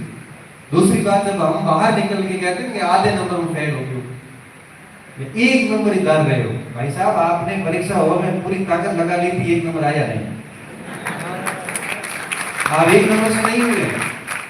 आप ये एक्सेप्ट कीजिए कि परीक्षा हॉल में आपने सारे हार्मोन एक्टिव कर लिए, आपने पूरी ताकत लगा ली थी, पूरी चेष्टा की थी। अगर किसी प्रश्न की अगर छोटी अंगुली भी पकड़ में आई थी तब भी उसको आपने गिराने की कोशिश की थी, लेकिन उत्तर निकला नहीं, 1 नंबर आया नहीं। आपने पूरी मेहनत करी उसके बावजूद भी। और मैं ये कहता हूँ कि जब आप घंटों पढ़ के, घंटों मेहनत करने के बाद में जब आप सिलेक्शन लेते हैं तब वो 1 नंबर ही हासिल करते हैं। वो 1 नंबर के लिए बहुत मेहनत करनी पड़ती है, तब जाके वो 1 नंबर आता है और हम हंसते गलत करके आ जाते हैं। इसलिए कहते हैं कि जब जितना आप ढंग से मेहनत करेंगे, जितनी आप बार रिवीजन करेंगे, एक भाग के लिए भाई 1 किताब रखो नहीं, 20 किताब रखने की क्या जरूरत है। 1 किताब तो कम से कम ठीक से याद करो। अपने घर में लाइब्रेरी बना देते हैं और उस लाइब्रेरी में फिर कंफ्यूज होते हैं कि पढ़े क्या और छोड़े क्या इसमें। इसलिए इस बात का व्यक्तिगत रूप से मैं आपको कह रहा हूँ, आप सब आए हैं तो कह रहा हूँ कि हमेशा इस चीज का ध्यान रखें कि जब भी किसी परीक्षा की तैयारी करें तो बड़ी शांति से करें। किसी को मत कहो मैं किसकी तैयारी कर रहा हूँ, सिर्फ 2-4 लोगों को पता होना चाहिए। रिजल्ट आएगा तब दुनिया अपने आप देखेगी। दूसरी बात, हर भाग के लिए एक मैटर रखे, चाहे नोट्स रखो, चाहे किताब रखो, जो भी रखो। आप किसी को पूछो मत मुझे क्या पढ़ना है, क्योंकि हर व्यक्ति अलग अलग राय देगा और उस राय में आप कंफ्यूज ऐसे होंगे कि आप लास्ट में डिसीजन नहीं ले पाएंगे कि मुझे किस मटेरियल को देखना है। हर भाग की एक ही किताब लेके और फिर गायब हो जाओ, फिर मत देखो कि क्या चीजें हो रही है दुनिया में। फिर आप इतना काम करिए कि अपने सिलेबस को बार पढ़िए, उसको जितना आप रिवीजन कर सकते हो करिए। इस फोन को जितना साइलेंट करके रख सकते हो रखिए। आप जितनी ज्यादा मेहनत कर सकते हो करिए। इससे पता 2 फायदे, एक तो रिजल्ट मिलेगा, दूसरा व्यक्ति अच्छे हो जाएंगे। व्यक्ति अच्छा होने का क्या मतलब है, जब आप अपने आप को इतना पढ़ाई में डाल देंगे ना, तो ना तो आपको गलत आदतें पड़ेगी, ना आपको गलत चीजें याद आएगी, ना आप अपने आप को गलत लोगों के साथ डालोगे, ना आप अपने आप को इन चीजों में संलग्न करोगे जो आपका समय खराब करते हैं। इसलिए कहते हैं कि पढ़ाई 2 चीजें देती है, केवल नौकरी नहीं देती बल्कि एक अच्छा व्यक्ति बनाती है आपको। और जितनी बढ़िया से करोगे उतना आपका परिवार भी आपसे खुश होगा। तो मैं तो सिर्फ यही कहता हूँ कि जब इतनी दूरी से यहाँ पे आए और यहाँ आके आप घर के भोजन को त्याग कर यहाँ का जब आप पीजी का या हाथ से बना हुआ भोजन कर रहे हैं, तो मुझे लगता है कि आपको तैयारी उस लेवल की करनी चाहिए। आपके रूम में आपका कोई भी व्यक्ति दोस्त 12 बजे 11 बजे भी आता है, आप पढ़ के मिलने चाहिए। ठीक है, थोड़ा बहुत रेस्ट करिए, लेकिन पढ़ाई के साथ कभी कोताही मत करना। ये 3 या 4 साल की है, आगे का पूरा जीवन बाकी कार्यों के लिए पढ़ाएं। याद होने की क्षमता 26-27 साल तक आते आते खत्म हो जाती है। ज्यादा से ज्यादा व्यक्ति 30 साल तक पढ़ सकता है, उसके बाद नहीं पढ़ सकता, फिर जिम्मेदारी आ जाती है। आप ये मत सोचना कि हर दिन आपका समान रहने वाला है। आज पैसे आ रहे हैं, कई बार घर में ऐसी स्थिति होती है, मैंने देखा है ये स्थिति, मैंने बहुत निकट से एक तो मेरे स्टूडेंट को देखा। एक मेरी एक स्टूडेंट थी, दिल्ली पढ़ रही थी, IAS की तैयारी कर रही थी, बहुत शानदार तरीके से उसकी चल रहा था, फर्स्ट अटेम्प्ट था। बीच में ये कोविड की स्थितियां आ गई, वो बच्ची घर आ गई, घर आया और कोविड में उसके पिताजी की डेथ हो गई। पिताजी की डेथ होने के बाद में वो केवल एक बच्ची बची, माता की हिम्मत नहीं है उसको भेजूं, पीछे इतना खर्चा भी नहीं है। वो बच्ची दिल्ली विल्ली छोड़ के और घर बैठ के पढ़ रही, घर बैठ के तो क्या पढ़ेगी। 1 मिनट में ऐसी स्थितियां आ गई कि वो छत उजड़ गई, और छत उजड़ते उसकी स्थिति ऐसी आ गई कि उसने कभी सोची भी नहीं। इसलिए हमें इस गलतफहमी से बिल्कुल बाहर रहना चाहिए कि जिंदगी में हर दिन कभी समान नहीं आएगा। आज आपको मौका मिला हुआ है ना, आप देखना 1-2 साल बाद आपको पश्चाताप होगा कि कितना प्यारा अवसर था मेरे पास, घर वालों का पूरा सपोर्ट था, वहां बैठे थे आराम से, वहां पे टेस्ट दे रहे थे, वहां पे खूब पढ़ रहे थे सब दूसरे लोग, आप तो नहीं पढ़ रहे थे, सब लग गए, मैं रह गया। और रिग्रेट किसे कहते हैं, मैं हर बार बोलता हूँ, आज फिर बोलता हूँ कि एक अकस्मात कोई मर जाता तो उसे मौत कहते हैं, और कोई व्यक्ति हर दिन मरता है तो उसे क्या कहते हैं, पश्चाताप कहते हैं। हर दिन उसको एहसास होता है कि काश, और ये जिंदगी में जो काश होते हैं ना, ये जीने नहीं देते। फिर आपको एहसास होगा, लेकिन बेटा बहुत देरी हो चुकी होगी, और फिर आप वापस नहीं आ सकते, चाह के भी आप फिर पढ़ नहीं सकते। इसलिए कहता हूं, जो ये अवसर मिला है ना, इसको आप यूं ही जाया मत करना, यहां से कोई न कोई बढ़िया परिणाम लेके निकलना, हम सब इतना ही कह सकते। बाकी बड़ी इच्छा सी होती है कि हर बच्चे को व्यक्तिगत तौर पर समझो कि सुबह उठने से लेके शाम को सोने तक के टाइम को यूटिलाइज करो। एक मिनट बड़ा महत्वपूर्ण है, एक मिनट जाता है ना, आपको पीछे रखता है। आप सोचिए, जिस समय आप आराम कर रहे हैं, जिस समय आप पार्टी कर रहे होते हैं, जिस समय आप गप कर रख रहे होते हैं, उस समय कोई बहुत गहनता से मेहनत कर रहा होता है। आप सोचिए कि वो बच्चा आपसे फिर आगे जाएगा और फिर कुछ नहीं होगा। तो हम लोगों की जो बातें होती है वो सिर्फ यही आपको कह सकती है कि करना आपको है। इस खेल के खिलाड़ी असल में आप हैं। हमारे पास में सिर्फ और सिर्फ ये कहे जा सकते हैं कि जैसे आज मैं यहाँ खड़ा हूं ना, तो ये मैं बना कैसे, और इसके पीछे मैंने कोई विशेष अभ्यास नहीं किया, ना मुझे पता है कि मैं हूं क्या। मुझे इतना पता है कि मैं कल सुबह जब घर से निकला था, तो उससे पहले मैं ब्रिटिश भारत में न्याय व्यवस्था टॉपिक पढ़ के, उसके 4 पेज के नोट्स बना के, कोचिंग जाके, क्लास लेके, कॉलेज जाके 2 घंटे पढ़ा के 3 बजे वहां से निकला। उससे आज का दिन मेरा गया, क्योंकि आज मैंने कोई क्लास नहीं की, मुझे सिर्फ इतना ही पता। और पिछले 15 साल से ऐसा कोई शायद दिन नहीं गया होगा कि पढ़ाई नहीं की होगी, लिख लिख के।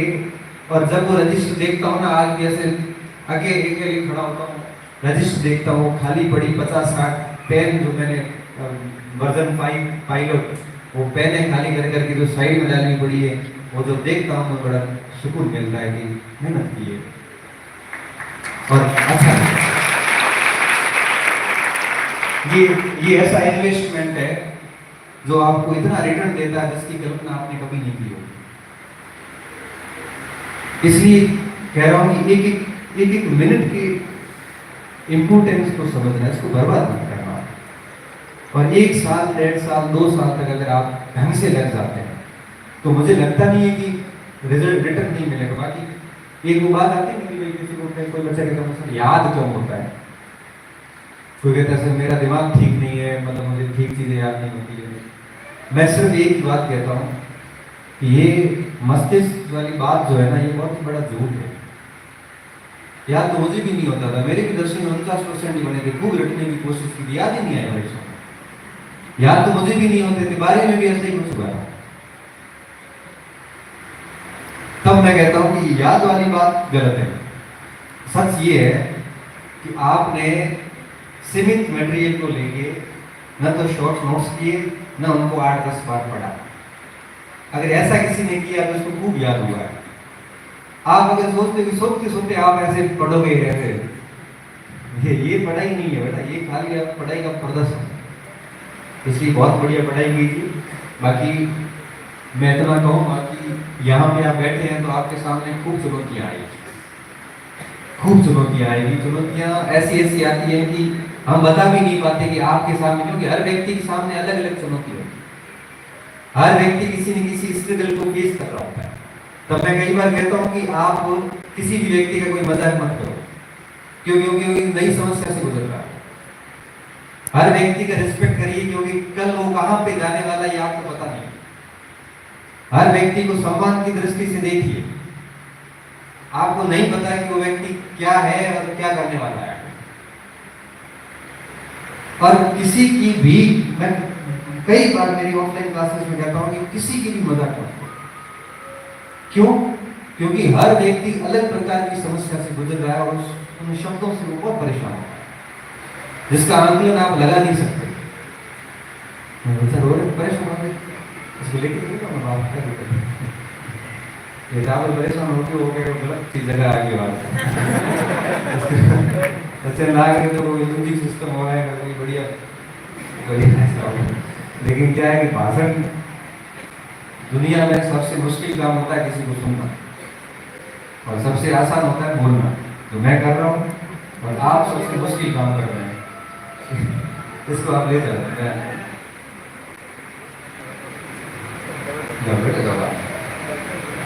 तो इसको इधर से से रास्ता है। चलो अपन अपनी बात करते हैं। मैं बस वो बात खत्म करने की लगभग कगार पे हूँ, क्योंकि आप सभी इतनी दूर से आए कि मैं सोच रहा हूँ कि मैं मेरी पूरी बात रखी हूँ। एक शेर आता है कि आंधियों का इतनी मर्तबा आना कोई इत्तेफाक तो नहीं। इत्तेफाक का मतलब क्या होता है? संयोग। आंधियों का इतनी मर्तबा आना कोई इत्तेफाक तो नहीं है, बस यूं समझ लेना मेरी कश्ती इम्तिहान के काबिल रही हो। बस यूं समझ लेना कि मेरी कश्ती इस इम्तिहान के काबिल रही होगी। लिखा था मैंने एक बार ऐसे कि परीक्षा भी वीर व्यक्ति की होती है, कायरों की परीक्षा भी नहीं। और आगे से अच्छे दिख रहे हैं, बढ़िया मुस्कुरा रहे हैं, अच्छी जीवन दिख रहा है, पीछे से उनकी हालत खराब होती है। ऐसी स्थिति आती है कि कल्पना भी नहीं कर सकते कि किस दौर से कौन गुजर रहा है। तो कोई नई बात नहीं है ये कोई नई बात नहीं है कि आप लोग इन चीजों का सामना करते हैं।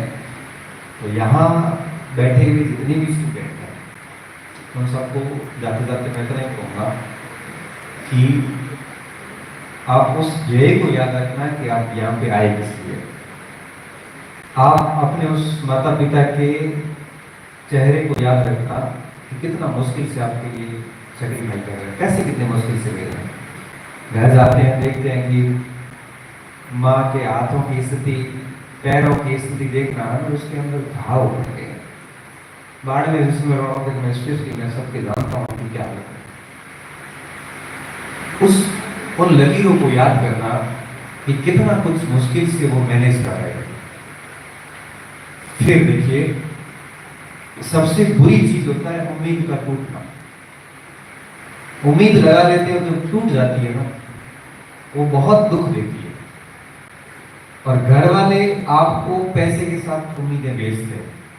उनको लगता है कि हमारा बच्चा जल्दी कुछ अच्छा करके आएगा। और उनको जब आसपास के लोग पूछते हैं तब वो कहते हैं कि मेरा बेटा तैयारी कर रहा है या बेटी तैयारी कर रही है, आगे उसकी परीक्षा है, उसको मतलब ही नहीं है किस भर्ती की है क्या है, लेकिन फिर भी आप वो कह रहे हैं कि मास्टर वाली तैयारी करें। अगर माँ बाप पढ़े लिखे हैं तो अलग बिंदु है, अनपढ़ है तो वो सब उसके लिए मास्टर ही चाहे अध्यापक हो चाहे प्रोफेसर। फिर गए कि अभी परीक्षा है, भर्ती छोटी आई है, मतलब पता सब है। उनको बहुत उम्मीद है कि उनका बच्चा कोई अच्छा रिजल्ट दे। आप उनको याद रखना हमेशा। आप यहाँ बैठे हैं तो आप ये मत सोचना कि आप स्वतंत्र हैं, आपके पीछे बहुत बड़ी उम्मीदों की दुनिया है जो आपका इंतजार कर रही है। आप ये सोचना कि आप यहाँ पे आए इसलिए जब भी कोई समय खराब करने का आपसे काम हो जाए तब आप खुद से प्रश्न करना है कि हम सच में यहाँ पे क्या करने आए। ये काम समय खराब करना तो हम गांव में बैठ के चौपाल में भी कर सकते थे। और ये सोचने के बाद आप केवल दिमाग में एक ही बात रखिए कि अपना काम सिर्फ पढ़ना है और इसके अलावा कुछ नहीं करना। सब दिन समान नहीं होते, ये सुख और दुख दोनों एक साइकिल है। अभी दुख है तो देख लेना कुछ समय में सुख आने वाला है, अभी सुख है तो मान के चलिए तैयार रहिए एकदम मस्तिष्क में और भी आने वाला है। हर समय बिल्कुल समान नहीं रहता। आपके पास अवसर है, आपके पास ऊर्जा है, आपके पास क्षमता है, आपके पास में प्रॉपर तरीके से सामग्री है, आपके पास में सब चीजें हैं। जरूरत इस बात की है कि आप अपने आप को कितना खपाते हैं। और मैं तो कई बार YouTube पे बोलता हूँ, व्यक्तिगत तौर पे भी बोला है कि पढ़ने से किसी की मृत्यु नहीं होती। आप 15 घंटे भी पढ़ लोगे तब भी आपकी मौत नहीं होगी। तो आपको पता है कि मौत नहीं होनी है तो फिर ढंग से पढ़ो। फिर पढ़ने के 2-2, 4-4 घंटे के नाटक क्यों पढ़े? पढ़ना है तो पूर्ण मन से पढ़ा जाए और ढंग से पढ़ा जाए। तो मैं तो कई बार ये बताता हूँ, कोशिश करता हूँ कि बच्चों को रिवीजन करना भी नहीं आता कि रिवीजन कैसे करना है, उसका अभ्यास कैसे करना है। एक चीज पढ़ते आगे पीछे भूल जाते हैं, उसका क्या करना है। ये ऐसी समस्या इसलिए आती है कि हम सच में निरंतर 1 साल 6 महीने 7 महीने पढ़ते हैं। ये पढ़ेंगे तो अपने आप ही धीरे धीरे शुरू हो जाते हैं। तो बहुत बढ़िया मेहनत कीजिए, बहुत अच्छे व्यक्ति बनिए, माता पिता की उम्मीदों पे कायम उतरिए। मैं तो ये कहता हूँ कि जीवन में अगर मान लो नौकरी नहीं भी लगती है ना, तब भी आपका विषय इतना अच्छा होना चाहिए कि आप किसी कोचिंग में भी जाओ, मैंने पढ़ा नहीं, तब भी आपको लाख रुपए देंगे। सब कहानी किसकी है? सब कहानी है आपके ज्ञान की। पूजा सिर्फ ज्ञान की होती है, बाकी शकलें, सूरत, ये बड़ा शरीर कोई काम का नहीं है। जब तक आपके पास नॉलेज नहीं है तब तक कोई मंच नहीं। और गवर्नमेंट में हो जाता है तो ठीक है, नहीं तो अगर आपकी कमांड अच्छी है ना तो आप अपने आप को इतना स्थापित कर सकते हैं कि कोई हिला भी नहीं सकता वहां से। कोई फर्क नहीं पड़ता कि आप किस शहर से आते हैं या गांव से आते हैं। तो कुछ अंदर होना तो चाहिए ना, बिना उसके कुछ भी प्राप्त नहीं होगा। तो आपके पास में वो कैलिबर होना चाहिए। वो कब आएगा? जब आप बहुत शिद्दत से पढ़ोगे। और ये पढ़ाई किसी के साथ भेदभाव नहीं करती, व्यक्ति करता है कि व्यक्ति भेदभाव कर लेता है कि जाति के आधार पे कर लेता है, कि धर्म के आधार पे कर लेता है, कि रंग के आधार पे कर लेता है, वर्ग के आधार पे कर लेता है। लेकिन शिक्षा एक ऐसा साध्य है जो कभी किसी के साथ भेदभाव नहीं करता। 3 घंटे आप पढ़ोगे, 3 घंटे मैं पढ़ूंगा, बराबर चीजें बात करेंगे। इसके ये किसी के साथ भेदभाव नहीं। और ये जितना ज्यादा चीजें की जाएगी उतनी ज्यादा पहचान बढ़ती जाती है। आप कल्पना भी नहीं कर सकते कि आपको कितना कुछ मिलने वाला है अगर आप पढ़ेंगे। तो बहुत सारी पढ़ाई कीजिए। कहीं पर भी कोई दिक्कत आती है तो अपना किसी न किसी अपने गुरु के संपर्क में रहिए, या अपने किसी ऐसे साथी के संपर्क में रहिए जो बहुत पॉजिटिव नेचर का व्यक्ति हो, जो आपको ठीक दिशा दे। बहुत ज्यादा पॉजिटिव भी नहीं कि तेरा तो सिलेक्शन हो ही जाएगा,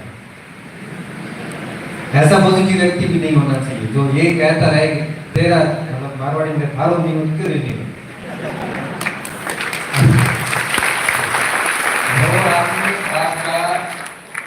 वो आदमी आपका शुभ चिंतक नहीं। तो ये कहना कि तेरा नहीं हुआ किसी का, कहीं कहीं ये अंदर एक गुरु पैदा करता है और यहाँ से हम सीखना बंद कर देते हैं। बस हमेशा धरातल नहीं छोड़ना है कि भाई देख मेरा नहीं होगा तो किसी का नहीं होगा, ये गलत बात है। अच्छा, उस व्यक्ति के साथ में भी मैं बहुत अधिक नहीं रहा, हमारा तो कोई नहीं है, मेरा नहीं होगा क्यों? हमारे में कई विषय है, 19 सीट है इतिहास, 19 को तो मैं जाऊंगा, ऐसा व्यक्ति भी पास नहीं है। ध्यान रखना क्यों नहीं होगा, आपको डेली बहुत अधिक मोटिवेट करें, बहुत नेगेटिव मोटिवेट करें, तो ऐसे व्यक्ति से जितना दूर रहोगे उतना फायदा है। मैं एक बार एक कोचिंग संस्थान के डेमो लेने के लिए मतलब एक एज स्टूडेंट, तो वहां गुरु जी बता रहे थे कि मैंने 4 बार आईएएस किया, 4 बार आईएएस किया। तो पूछा बच्चों ने सब क्यों, आप तो बहुत अच्छा पढ़ाते हैं। उसका कारण था मेरा दोस्त, कैसे वो सुबह शाम उठते एक मेरे भारत नहीं जाओ, तेरे करीब नहीं हो, और सुबह शाम ये सब सुन सुन के मेरे मस्तिष्क में बैठ गया कि मेरे करीब नहीं हो, मेरे अंदर एक अलग लेवल का भय बैठ गया, और उस भय से मैं बाहर ही नहीं आ पाया। पहले 4 अटेम्प्ट ही मिलते थे इसमें, अब 6 किए जनरल के लिए, पहले 4 अटेम्प्ट चले गए, उस भय से बाहर नहीं आया। ऐसे व्यक्ति को भी नहीं रखे जो आपका कॉन्फिडेंस हमेशा आपकी जेब में लगा दे, ऐसा व्यक्ति भी साथ में हो तो बचे। क्यों? देखो परीक्षा हॉल में एक अकेले आप होंगे, आपका पेन होगा, आपका प्रवेश पत्र होगा और आपका आईडी कार्ड होगा, और आपके सामने आपकी ओएमआर शीट और आपका पेपर कोई साथ में नहीं। ये साथी वगैरह सब गेट के बाहर खड़े रहेंगे, हम तो घर के अंदर बैठे रहेंगे। युद्ध मैदान में वहां जाके हर एक प्रश्न को झेलना आपको अकेले, इसलिए इन सहारों से बचें और बढ़िया पढ़ाई करें। साथ में ये भी कहूंगा कि छोटी मोटी सफलता मिलती है तो उसका शोर शराबा भी ना करें। अभी कई बार बीच में हो जाएगा कि कोई भी परीक्षा पास हुई, बीच की परीक्षा पास हुई, बड़ी बधाई दे, अखबार में बधाई आई है, बाढ़ में गए इतनी बड़ी बधाई आई। हुआ क्या, यूनिवर्सिटी में पीएचडी एडमिशन कर रहा थी, बधाई, उज्जवल भविष्य की शुभकामनाएं। मैंने वो फोटो खींचा था। मजे की बात है कि वो भाई लेक्चर भी पहले लगा हुआ स्कूल लेक्चर, और पॉलिटिकल साइंस में उसका पीएचडी में प्रवेश हुआ। उस पे बाड़मेर के जैसलमेर बाड़मेर भास्कर के अंदर लगभग अच्छी खासी न्यूज आई। इस प्रकार की सफलताओं के अगर मजे लोगे तो आप आगे पढ़ नहीं पाओगे, क्योंकि आपको अंदर से एक अलग लेवल की फीलिंग आती है कि मेरा तो काम पक्का हो जाएगा। ऐसे काम नहीं होता, क्योंकि बहुत सारे बच्चे बाहर बैठे हैं, ऑलरेडी जेआरएफ किए हुए बैठे हैं, कई सारे अच्छे अच्छे लोग हैं। ये चीजें सफलता के लिए मैटर नहीं करती कि आपने पहले कौन सी परीक्षा पास, पता ही नहीं चलता, 2 मिनट में आउट। यूपीएससी के अंदर एक बार आईएएस में इंटरव्यू देके आते, दूसरी बार पूरी नहीं होती। इसलिए ऐसा कोई गुरु न पाले और किसी भी प्रकार की इस प्रकार की चीजों में न रहे कि भाई मेरा वो हो गया है परीक्षा तो ये भी हो जाएगी।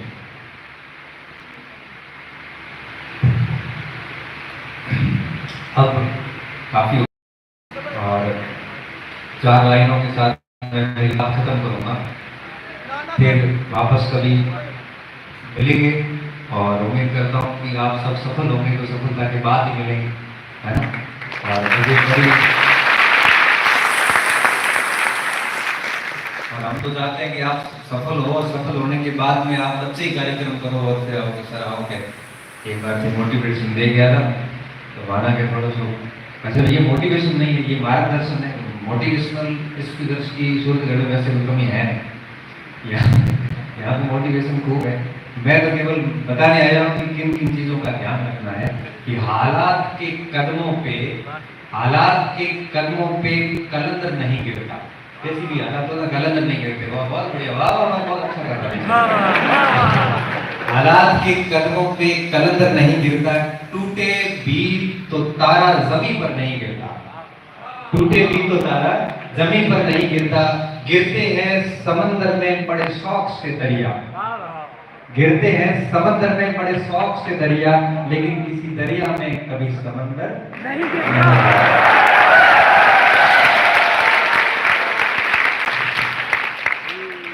मैं एग्री हब और इनके पूरे परिवार का बहुत बहुत धन्यवाद देता हूं कि मुझे यहाँ पे आमंत्रित किया, और गुरु नानक को विशेष रूप से धन्यवाद।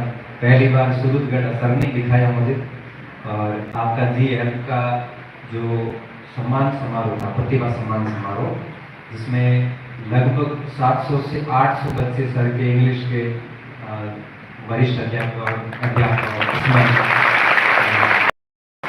चयनित हुए थे, तो मुझे उनको सम्मानित करने का अवसर दिया गया। तो मैं उस वजह से पहली बार यहाँ पे सूरतगढ़ में आया था। उस समय भी कई बच्चों से मिला था, और दूसरी बार एग्री अभिभावक ने मुझे कहा कि सर एक बार आप मार्गदर्शन के लिए आइए। तो मैं इनका बहुत बहुत आभार व्यक्त करता हूँ, और गुरु नानक जी का तो विशेष तौर पर, क्योंकि आपने अपने पूरे व्यस्त शेड्यूल में से 2 घंटे किसी आप लोगों के लिए सुनना, लंबे समय से मुझे कैमरा पे देख रहे थे और आपकी इच्छा थी कि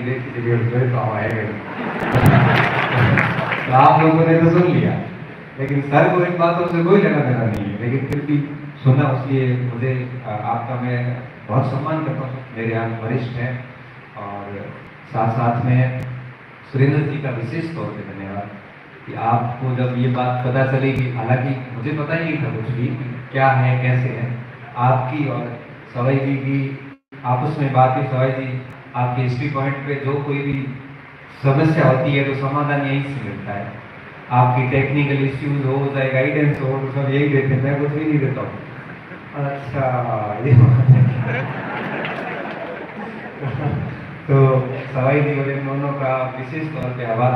तो जब सुरेंद्र जी को पता चला कि ऐसा कार्यक्रम वगैरह है, तो सवाई जी ने सुरेंद्र जी से बात कर ली होगी, फिर एग्री संस्थान में इन्होंने बात कर ली, ये भी आ गए, और इसके बहाने आप भी राजनीति विज्ञान की व्याख्याता है, मेरे बैचमेट है, और आप भी पढ़ाते हैं, आपका भी पॉलिटिकल एकेडमी चलता है, और राजस्थान के अंदर बहुत अच्छे विद्यार्थी में आपसे पढ़ते हैं।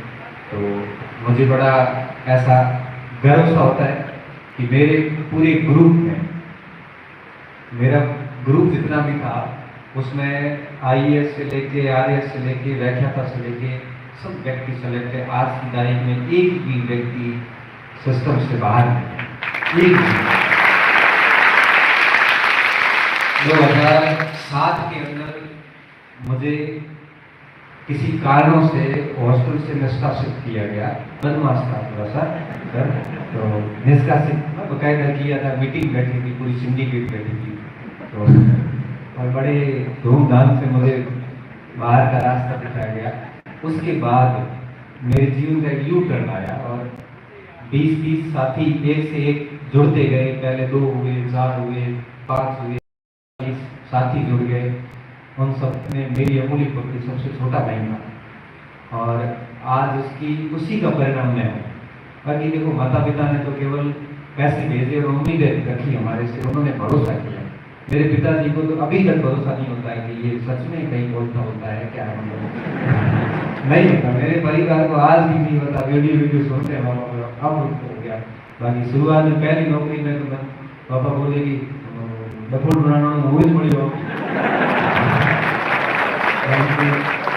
नौकरी लगी है, झूठ बोल रहा, मूवी बनाने के लिए नहीं बनाओगे, नहीं पापा सच्चे नौकरी लगी है। तो उनको तो क्या मेरे पे इतना भरोसा था नहीं, क्योंकि मैं इतना ब्रिलियंट जीनियस जो जैसा कि कह रहे ऐसा मैं रहा नहीं। मैं मेहनत कश व्यक्ति रहा हूँ और सच में करता हूँ, उसमें मैंने कभी कमी नहीं रखी।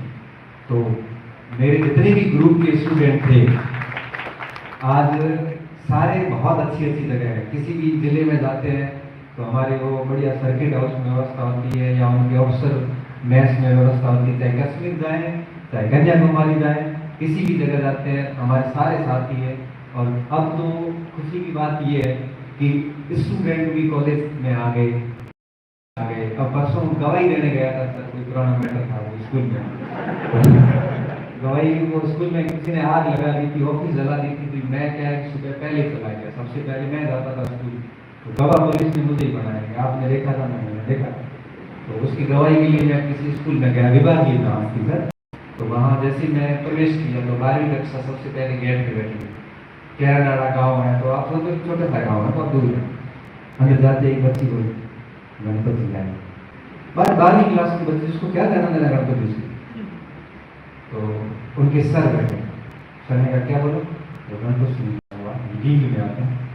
उसकी यही पहचान होती है। उसने कहा नहीं ऐसा नहीं। सर यहाँ पर क्यों आए? मतलब बुला ही नहीं आते तो ऐसे तो नहीं आए। एक लड़के को भेजा, आप देख क्या सरस्वती आई क्या, लड़का अंदर आया, पानी पिलाने का बहाना किया, पानी पिलाया, बाहर गए, आंसर आए। अब क्या हुआ? अब वो गुरुजी खुद आए, गुरुजी पता चला कि वो तो मेरे स्टूडेंट लेक्चर है। फिर धीरे धीरे इतिहास के लेक्चर आए, वो भी मेरे स्टूडेंट रहेंगे। फिर भूगोल वाला जो मैडम आई वो भी मेरी स्टूडेंट रहेगी। फिर 2L1 की शिक्षिका है, वो दूसरे बैच की स्टूडेंट रहेगी।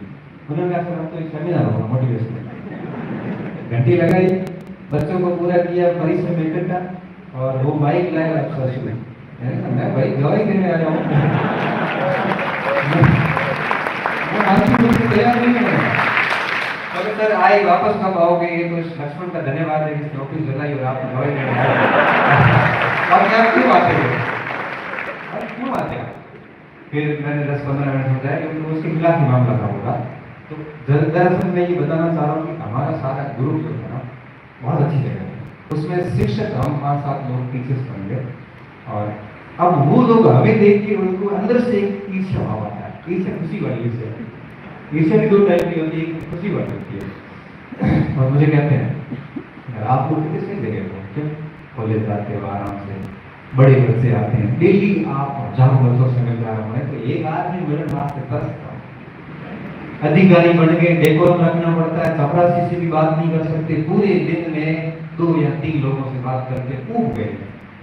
आप लोग कितनी मस्त जिंदगी जीते हो, स्कूल में जाते हो, 500 बच्चों को आप ले लिए हो, आराम से बात करके आते हो, फिर घर आते हो, कहीं भी जाते हो, टीचर का समाज में जो रिस्पेक्ट है ना, वो आज की तारीख में किसी भी सेवा में, किसी भी सेवा। और हमारे कॉलेज शिक्षा के अंदर 4 से 5 एग्जाम्पल मुझे याद है जो इंडियन सिविल सर्विसेज UPSC छोड़ के, हमारे साथ सुवर्णा साहब थे सर जो मुंबई के अंदर IRS थे, छोड़ के कॉलेज लेक्चर, कॉमर्स में कॉलेज लेक्चर ज्वाइन किया, और जीवन में बड़ी संतुष्टि का एक मानक था, क्योंकि ये पद पैसा प्रतिष्ठा एक समय तक ठीक लगते हैं, फिर ठीक नहीं लगते, फिर आदमी को शांति चाहिए। और व्यक्ति जैसे जैसे उम्र बढ़ती है ना, तो उसकी आकांक्षा और बढ़ती है, उसको कोई सुनने वाला हो। और अधिकारी व्यक्ति को कोई नहीं सुनता, और लास्ट में जब इलेक्शन की ट्रेनिंग आती है तब ये सुनाते हैं, तब ये भर के सुनाते हैं, हम सुनते नहीं क्योंकि उनकी बात हमें ज़्यादा अच्छी लगती है। तो ऐसी स्थिति आती है। इसलिए कह रहा हूँ कि हम जिस शिक्षा की तैयारी कर रहे हैं, बहुत ही पवित्र पैसा है ये, बहुत ही प्यारा पैसा, और हमें इतना अच्छा लग रहा है ना कि जैसे कई बार लगता है कि बीमार हुए तो ठीक ही हुआ, कम से कम उस समस्या से बच गए, अब आराम से बैठे हैं, आपसे बात कर रहे हैं। आइए होता तो कोई बुलाता मैं किसी काम, कोई नहीं बुलाता, मजबूरी से बुलाते तो बुलाते, कोई काम होता था। अपनी यहाँ पे किसी की कोई मजबूरी नहीं है। मैं प्रेम से आया हूँ ये देखने के लिए कि बच्चे कैसे हैं, कैसी बात होती है, बच्चों में अपने प्रति कैसा भाव है, कहीं गलत फहमी मत नहीं। और आप आए कि सर को देख के आते हैं कि वास्तव में मामला क्या है वर्चुअल दुनिया में आपने देखा होगा, सुना होगा, और बाकी क्या मेरी जैसी पब्लिक प्रेजेंस कम है, तो आप भी आए, तो हमारा किसी का कोई स्वार्थ नहीं है, बस आप सुनने आए थे, मैं सुनने आया था, तो मैंने मेरा काम कर लिया है और आपने सुन लिया है। तो अब आपकी जिम्मेदारी शुरू अब होती है कि कम से कम इतनी सी बातों में से एक आधी बात आप कर लेना, तो मेरा सफल हो जाएगा और बोलना भी सफल हो जाएगा, और आपका ये 2 घंटे समय देना भी सफल हो जाएगा। बहुत बहुत धन्यवाद, बहुत। और आप सभी लोगों का बहुत धन्यवाद कि आपने बड़ी तन्मयता के साथ में तकरीबन 1 घंटे से आप सुन रहे हैं, और कोई डिस्टर्बेंस क्रिएट नहीं, थोड़ी अव्यवस्थाएं, मतलब हमारी इतनी एक्सपेक्टेशंस थी नहीं तो थोड़ा सा और बड़ा व्यवस्थाएं करते। मुझे अच्छा नहीं लगा कि भाई को बाहर सारे घंटे प्यारा बच्चा बाहर खड़ा है, लड़कियां बाहर खड़ी है, तो थोड़ा सा मुझे ऐसा ठीक भी नहीं लगा, लेकिन कर क्या सकते हैं, ऑप्शन नहीं। उसके बावजूद भी आपने बड़ी अच्छी व्यवस्था रखी है। आगे भी मैं यही चाहूँगा कि अब जब अपना कार्यक्रम खत्म होगा बस भगदड़ ना हो, क्योंकि बहुत ही आराम से धीरे धीरे जाना, नहीं तो क्या होगा कि अपन अभी फोटो वगैरह करेंगे, क्योंकि बच्चे फोटो तो लेंगे तो क्या है कि कोई भी ऐसी जल्दबाजी भीड़ भाड़ नहीं करनी। मैं आज रात को 9 बजे गई मतलब थोड़ी देर यहाँ हूँ, छोटे छोटे देखिए 2-2 घंटे, मतलब 9 बजे तक मैं स्कूल में बैठी हूँ। तो आपके कोई भी छोटा मोटा काम हो, पहले की बढ़ाने मत बोलना तो मेरे से मिल लेना, कोई भी कभी नहीं है। कोई मेरा कहने का मतलब है कि कोई दूर गए है ना तो जल्दबाजी मत करना, बड़े आराम से पहले भाई लोग जितने भी हो, फिर बहन है, आराम से धीरे धीरे, ताकि किसी भी प्रकार की कोई अवस्था नहीं हो। अभी आप रुकना आराम से, सुरेंद्र जी की बातें, बाकी कुछ और भी चीजें बाकी है। बहुत बहुत धन्यवाद, पुनः धन्यवाद आपको। बहुत ही शानदार, अद्भुत, बेमिसाल, यादगार। इतनी सरलता से, इतनी सहजता से, इतनी शालीनता से हर किसी के बस में नहीं रहता है कि वो 1 घंटे से अधिक अपनी बात रख ले। केवल 5 मिनट का कार्यक्रम बचा है, आप सब बने हैं। जब तक गणपत सिंह जी का धन्यवाद उद्बोधन नहीं होता, मैं अधिकतम आपसे 5 मिनट मांग रहा हूँ, क्योंकि ये मधुमक्खियों का छत्ता लग रहा है मुझे, और जब ये छिड़ेगा तो उसके बाद की व्यवस्थाओं की मैं कल्पना कर पा रहा हूँ। उसके जैसा हम कह रहे हैं 5 मिनट आप बने रहना। गणपत सिंह जी के पूरे 1 घंटे के उद्बोधन को मैं अपनी 2 बात में इसको देना चाहता हूँ कि कदम से कदम मिलाते जाना। इन्होंने क्या कहा, आप भूल गए हैं, इन 4 बातों को याद रखिएगा कि कदम से कदम मिलाते जाना, आगे सदा तू बढ़ते जाना, रुकना नहीं तो झुकना नहीं, आगे सदा तू बढ़ते जाना, कदम से कदम मिलाते चलना, आगे सदा तू बढ़ते जाना, तूफानों से टकराते जाना, मुश्किलों से तू लड़ते जाना, हो सामने मंजिल तो उस मंजिल की ओर बढ़ते जाना, कदम से कदम मिलाते जाना, आगे सदा तू बढ़ते जाना। अंतिम पैरा बड़ा सुंदर है। कांटों को हटा के तू फूल राहों में बिछाते जाना, कांटों को हटा के तू फूल राहों में बिछाते जाना, याद करेगी दुनिया तुमको, याद करेगी दुनिया तुमको, तू प्रेम की ज्योत जलाते जाना, कदम से कदम मिलाते जाना, आगे सदा तू बढ़ते जाना, कदम से कदम मिलाते जाना, आगे सदा तू बढ़ते जाना। गणपत सिंह जी ने अपने जीवन से जुड़े बहुत से रोचक तथ्यों के साथ अपनी बात को रखा। मैं उस बात को 2 पंक्तियों में और आपके सामने रखना चाहता हूँ कि जीवन में बड़ी से बड़ी विपदा आ जाए, बड़ी से बड़ी बाधा आ जाए, अपने जीवन में कभी हिम्मत मत हारना, जीवन में हमेशा आगे बढ़ते रहना। चाहे आपका पथ कांटों का है, चाहे आपका पथ अंगारों का है, उस पर हमेशा चलते रहना। हिम्मत रखोगे तो सफलता एक दिन अवश्य प्राप्त होगी। कि आंधी क्या है, तूफान भी आंधी, बड़े बड़े जो वृक्ष होते हैं, मैं एक बार गणपत सिंह जी के सर के साथ एक इंटरव्यू में बात कर रहा था, तब इन्होंने कहा कि जिसने अपनी जड़ों को जितना गहरा कर रखा है, चाहे कितना ही बड़ा तूफान आ जाएगा, वो वृक्ष कभी गिरेगा नहीं, वो कभी झुकेगा नहीं। आंधी क्या है, तूफान मिले, चाहे जितने व्यवधान मिले, बढ़ना ही अपना काम है, बढ़ना ही अपना काम है। हम नई चेतना की धरा, हम नई चेतना की धरा, हम अंधेरे में उजियारा, हम उस ब्याह के झोंके हैं जो हर ले सकता दुख सारा। चलना है पथ पर सूल मिले तो क्या, पथ पर अंगारे चले तो क्या, जीवन में कहाँ विराम है, बढ़ना ही अपना काम है, बढ़ना ही अपना काम है। इतना दृढ़ संकल्प लेकर आप यदि अपने जीवन में बढ़ेंगे तो इस मंच के माध्यम से, अंतिम पंक्तियों के माध्यम से मैं आप लोगों को विश्वास दिलाना चाहता हूँ कि सफलता की हर मंजिल पर आपका नाम होगा। सफलता जिसके लिए आप प्रयासरत है, जो आपके जीवन का लक्ष्य है, और यदि पहला लक्ष्य पूरा भी हो जाए तो वो आपका एक पड़ाव हो सकता है, वो आपकी मंजिल नहीं हो सकती है। मैं जानता हूँ कि इसमें से बहुत से ऐसे अभ्यर्थी हैं जो किसी न किसी पद पे भी हो सकते हैं, लेकिन आगे और बेहतर तैयारी कर रहे हैं, तो उसको भी आप लोग जारी रखें कि सफलता की हर मंजिल पर आपका नाम होगा, आपके हर कदम पर दुनिया का नाम होगा। मुश्किलों का सामना हिम्मत से करना मेरे दोस्तों, मुश्किलों का सामना हिम्मत से करना मेरे दोस्तों। देखना एक दिन वक्त भी आपका गुलाम होगा, देखना एक दिन वक्त भी आपका गुलाम होगा। आप सबने इस ज्ञानोदय के कार्यक्रम को यादगार बनाया है, अद्भुत बनाया है। हमें मना इस बात का है कि बालिकाएं यहाँ पर कम से कम 2 घंटे से लगातार खड़ी है। हमें इस बात का मना है कि सैकड़ों विद्यार्थी, ये केवल कहने के लिए नहीं है कि सैकड़ों विद्यार्थी, वास्तव में सैकड़ों विद्यार्थी इस सभागार से बाहर खड़े हैं, केवल खड़े नहीं है, उनको जहां से भी छोटी सी आवाज मिल रही है, सर की आवाज वहां पर पहुंच रही है, उसे सुन रहे हैं।